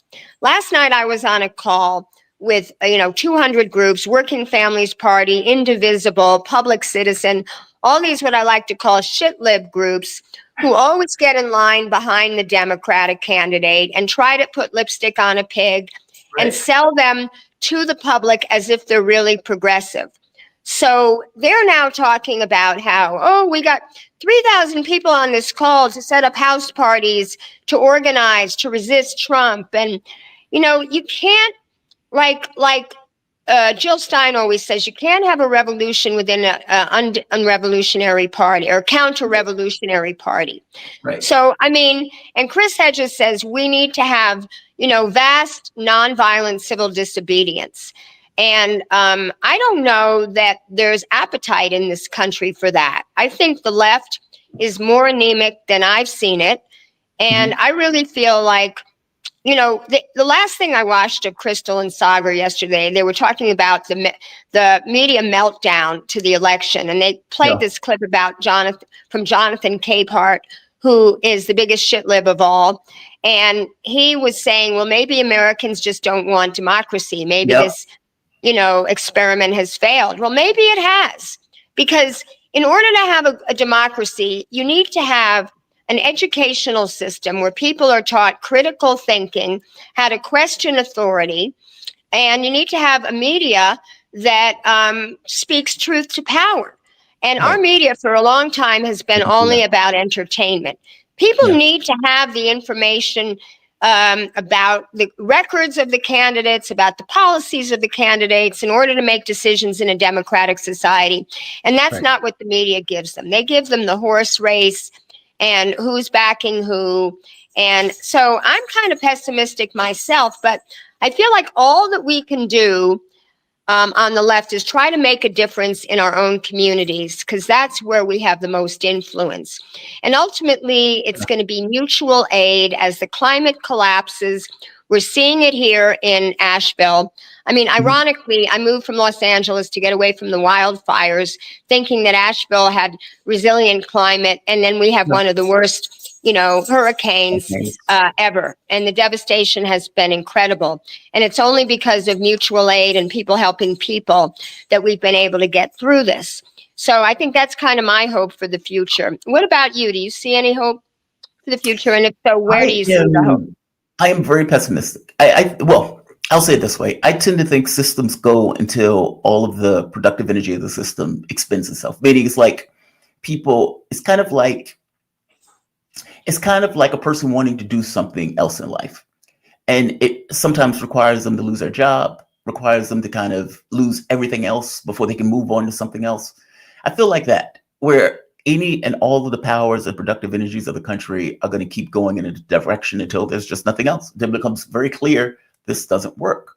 I would argue, though, that I think Trump is a democratic choice. And the reason why I say that, liberals have this weird way of believing that war is okay, that, this kind of arrogant hubris that they don't need to negotiate, that they can always deal things from a position of strength. And you get this bizarre situation with Kamala Harris running around with Liz Cheney, acting as if Liz Cheney, Dick Cheney, and George Bush are statesmen because they're somehow backing Kamala Harris. Kamala Harris. It's absurd. In fact, if you think of the body count, for example, think of the number of people that Dick Cheney got killed. Think of the rhetoric that was being used against Bush and Cheney, warmongers, war criminals. This was the common language that Democrats were using to describe both. Bush instituted torture, made it just policy, lying us into a war, spending $7 trillion or $10 trillion to do it, getting thousands of Americans killed. And you get Nicole Wallace on MSNBC screaming for George Bush to get involved because George Bush is going to hold back the night as a statesman. It's absurd. They don't see it in their minds. we are correct because we're invading these countries. We are morally right. We are somehow better. And there's a level of arrogance and hubris associated with it that is, I got to be honest, it's repulsive. And so you get the overwhelming majority of the American public picking Trump. And I don't even think they chose him because they loved him. I think they chose him because, in part, as you pointed out, the people, when you're looking at the exit polls, the people who suffered under Biden and Harris chose Trump, like to a ridiculous degree. The people who were under economic stress, either from inflation or were under moderate economic stress, chose Trump to the tune of either 50% to 70%, whereas the people who did not have any economic stress chose Harris. Like this stuff, these are economic bread and butter issues that people are basically dealing with, where they made a choice that even though liberals don't get, because from their mind, Donald Trump is the devil, Donald Trump is Hitler, Donald Trump is Satan, etc. But not everybody sees him that way. And if they're making a choice, not out of, well, do we like this guy, but out of, is my wallet or was my wallet better under him versus her, then yeah, they may not like the choice, but the choice is a democratic choice. Yeah, no, I'm not saying that it wasn't a democratic choice. I'm talking about the democracy argument. Like, Yeah. you know, he's going to bring in fascism. And there are certain things that he's trying to do with state secretaries of state, making them more partisan, election officials, I'm sorry. No. And you know, the Voting Rights Act and the Supreme Court and, you know, getting rid of agencies. I mean, these are all horrible things if he can get them done. But the point is, the failure of the Democrats, though. Like, meaning, yeah, I totally, because look, Bill Clinton, you know, you want, getting back to your question about how we got this way, Bill Clinton did NAFTA, where we lost, you know, 50,000 factories, 5 million factory jobs, where you could, you know, make a decent wage with only a high school education. Your wife didn't have to work. You could afford to send your kids to college, own your own home. And he got rid of that so corporations could pay a lower wage. Then he got rid of Glass-Steagall, which led to the financial collapse. And he did that under, you know, because of his Treasury Secretary, Robert Rubin, who wanted to divide, you know, break up the wall between investment and commercial banks. And then what did he do? He did that for his friend Sandy Weil from Travelers and what's his name from Citicorp. And then he goes on to be the head of the merged corporation. I mean, Citibank. He goes on to be the head of the merged corporation Citicorp for $14 million a year. And then Obama pushes the Trans-Pacific Partnership, which I thought. Wait. One more thing with Clinton, getting rid of Social Security. If you remember, Bill Clinton and Newt Gingrich had a plan to privatize Social Security. The Monica Lewinsky issue came in and basically derailed all of it. But Bill Clinton was going to eliminate, or at the very least, privatize Social Security also. Yes. And also Obama. So Obama was pushing the TPP, which I fought. I was the lead person in the National Coalition from Los Angeles. I did all the protests of Obama, you know, when he came to Beverly Hills for his fundraisers on the issue of the TPP. And, you know, organized a protest on the floor of the Democratic National Convention where we chanted no TPP repeatedly. And, you know, Bernie was against it and Trump was against it. I mean, that was the one thing that he did that was good. He canceled the TPP. And as we know, Hillary, she tried to distance herself from it, but she touted it 45 times as Secretary of State. And, you know, I heard her chief strategist, Lawrence Benenson, I forget his first name, on Lawrence O'Donnell. And Lawrence, who used to work in Congress, he knows how the sausage is made. He said, well, do you really think she's going to cancel the TPP or do you think she's going to renegotiate it? And he said, oh, she's going to renegotiate it. So nobody had any faith. She didn't even go to Michigan.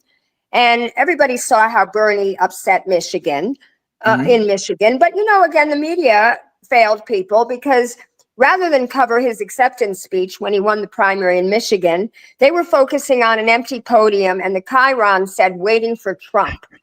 So she elevated him, you know, with her Pied Piper strategy, because she thought he would be the easiest to beat. You know, be careful what you wish for. Just like in this cycle, Democrats have supported the most right-wing, ultra-conservative Republicans Mm-hmm. in their primaries because they thought they would be the easiest to beat. So they elevated Trump. The media elevated Trump, gave him $5 billion worth of free advertising. And, this is what we have. And he's a master marketer. I mean, Yeah. but I mean, the only thing that I take solace in about Trump is he's not an ideologue. I mean, when he lived in New York, he was a Democrat. He supported Hillary Clinton. He was pro-choice. He said some nice things about single payer. When he went to Scotland and was playing on his golf course, he had to go to the hospital, took out his wallet to pay for it. And they said, there's no charge. Healthcare is free here. And he's like, oh, looks like, a good system. And I told Roseanne DeMoro, head of the nurses union, I said, you should just call it Trump care. Just give him the win. Because he's motivated by his ego and his money. See, the problem is that Biden had an ideology, but it was a dangerous ideology because it was democracy versus authoritarianism. Agreed. So he revived the Cold War with Russia. He started a new Cold War with China, and he almost got us, and it's still not, sure that we're not going to be in a war with Iran. He didn't get us back into the Iran nuclear deal. And I'm not saying that because Kamala Harris, as I said before, doesn't have an ideology, I don't think she would have been as dangerous. But I don't think she's very smart in that area. She's not knowledgeable about the history of these countries, about their domestic policies, about geopolitics in general. I mean, she goes on 60 Minutes and answers the question, who's our greatest threat? And she says Iran.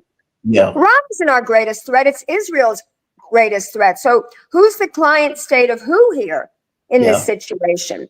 Iran actually was adhering to the nuclear deal, as Scott Ritter showed. And Trump got us out of it. Biden never got us back in. Iran just elected a moderate to be their president. They have been very restrained in their responses to Israel's provocations. And it's like Biden doesn't recognize any of this, nor does Harris. I mean, she doubled down on this Israel thing.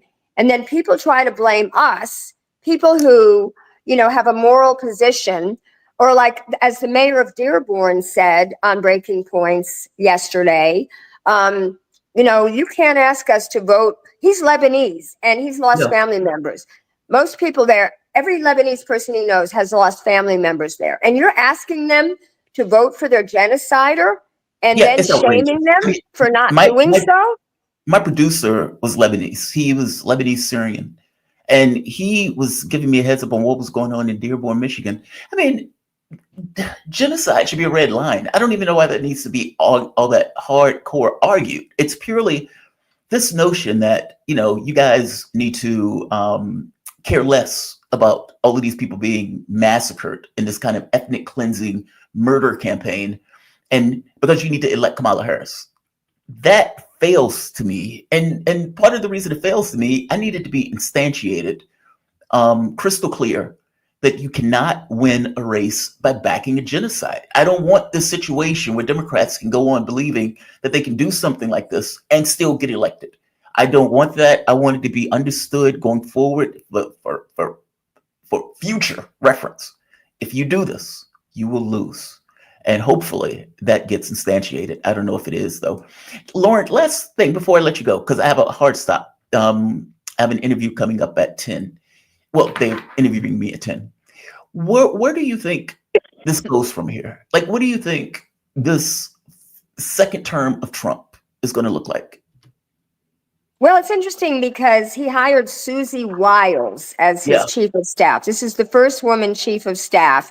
And I posted on Facebook yesterday, I have a friend and I tagged her because she thinks it's all about, misogyny and gender. And I said, well, you wanted a woman president, you got one, because you damn well know that Trump is not going to be running things. This woman, but she's a corporate lobbyist. So my hope is that the worst that will happen is we'll go back to a business-friendly Republican administration. And that we're not going to do all this other horrible stuff that he said he wants to do. Personally, as I think he's got ADHD, nobody ever talks about that, but I have it and I recognize it in a fellow traveler. I don't think he has the discipline well, first of all, he doesn't have the attention span to read a 905-page blueprint, which is Project Agreed. 2025, or the discipline to implement it, much less the ideology behind it. I mean, all he cares about, as I said before, is his money and his ego. So Yeah. he's going to be more like a kleptocrat than anything else in office. And he's going to reward his business-friendly contributors. I mean, I'm going to be interested to see what happens with electric vehicles, because he used to campaign against electric vehicles, but now he's got, he's got Elon Musk that he's got to reward. So we'll see what happens. I think the worst thing that he's going to do, but he's already done it sort of, is change the courts. Because I think now Clarence Thomas and Alito can resign and he can appoint 2 more conservatives, but he already has, the court 7-3. And then the other thing, of course, is the environment. He just destroyed the EPA, enforcing the Clean Air Act, the Clean Water Act, getting us out of these climate agreements. But these climate agreements, the goals are too little, the deadlines are too far out, they're not even mandatory, they're kind of BS when you think about it. And it really takes more than just the United States. It takes all these countries in the world basically decarbonizing, degrowth, stopping producing, shipping, marketing all these useless consumer products that people think they need to make themselves happy, when all it is you need human relationships and purpose and meaning in your life. This is a change in the zeitgeist that I don't think is going to happen. But as far as Trump, like I said, I mean, I'm interested to watch, Resistance 2.0 and to see how effective they are. But quite frankly, I'm not as worried as most about the worst that can happen. I don't think I'm overly freaked out. I think I'm concerned about, look, if nothing else, I have very low standards in regards to what I think Trump is going to do. What I hope he does is get us out of these wars. If nothing else, I hope he does that. And I hope he doesn't end up in a larger war in Iran. Those are my only 2 things. Anything else, I don't necessarily put stock into it. Lauren, thank you for this. I'm going to have to close the show pretty quickly, but thank you for this. I genuinely appreciate you joining me. Lauren Steiner, she's a grassroots activist or organizer who fights against privatization of public institutions and public good. She was involved in Occupy LA, started and ran Los Angeles for Bernie Sanders, and was a delegate formed in the Democratic National Convention. Lauren, you need to get that show started back. That show was fantastic, and I used to enjoy it. I used to say, she's a pit bull, especially with those interviews. Thank you for joining me. Thank you for having me, Jamal. I really appreciate it. Absolutely. All right, guys, I am going to have to end this rather quickly because Dr. Wimmer has asked me to come on to his show. And so I'm going to close it. I want to thank all of you for joining me. There was one chat for today. The ID focused because working class outnumbered them substantially to divide us. Divided society is easiest to control than one based on class solidarity. That I agree with you, but also this kind of democratic modus operandi where they need money to get elected. So it's kind of hard to make this kind of worker-based argument when you need money from the 1% to run in your campaigns. But agreed, it became far easier to use identity for that run. All right, guys, I'm going to end it. Like, share, subscribe, and you guys have a fantastic day. Signing off. Bye, Lauren.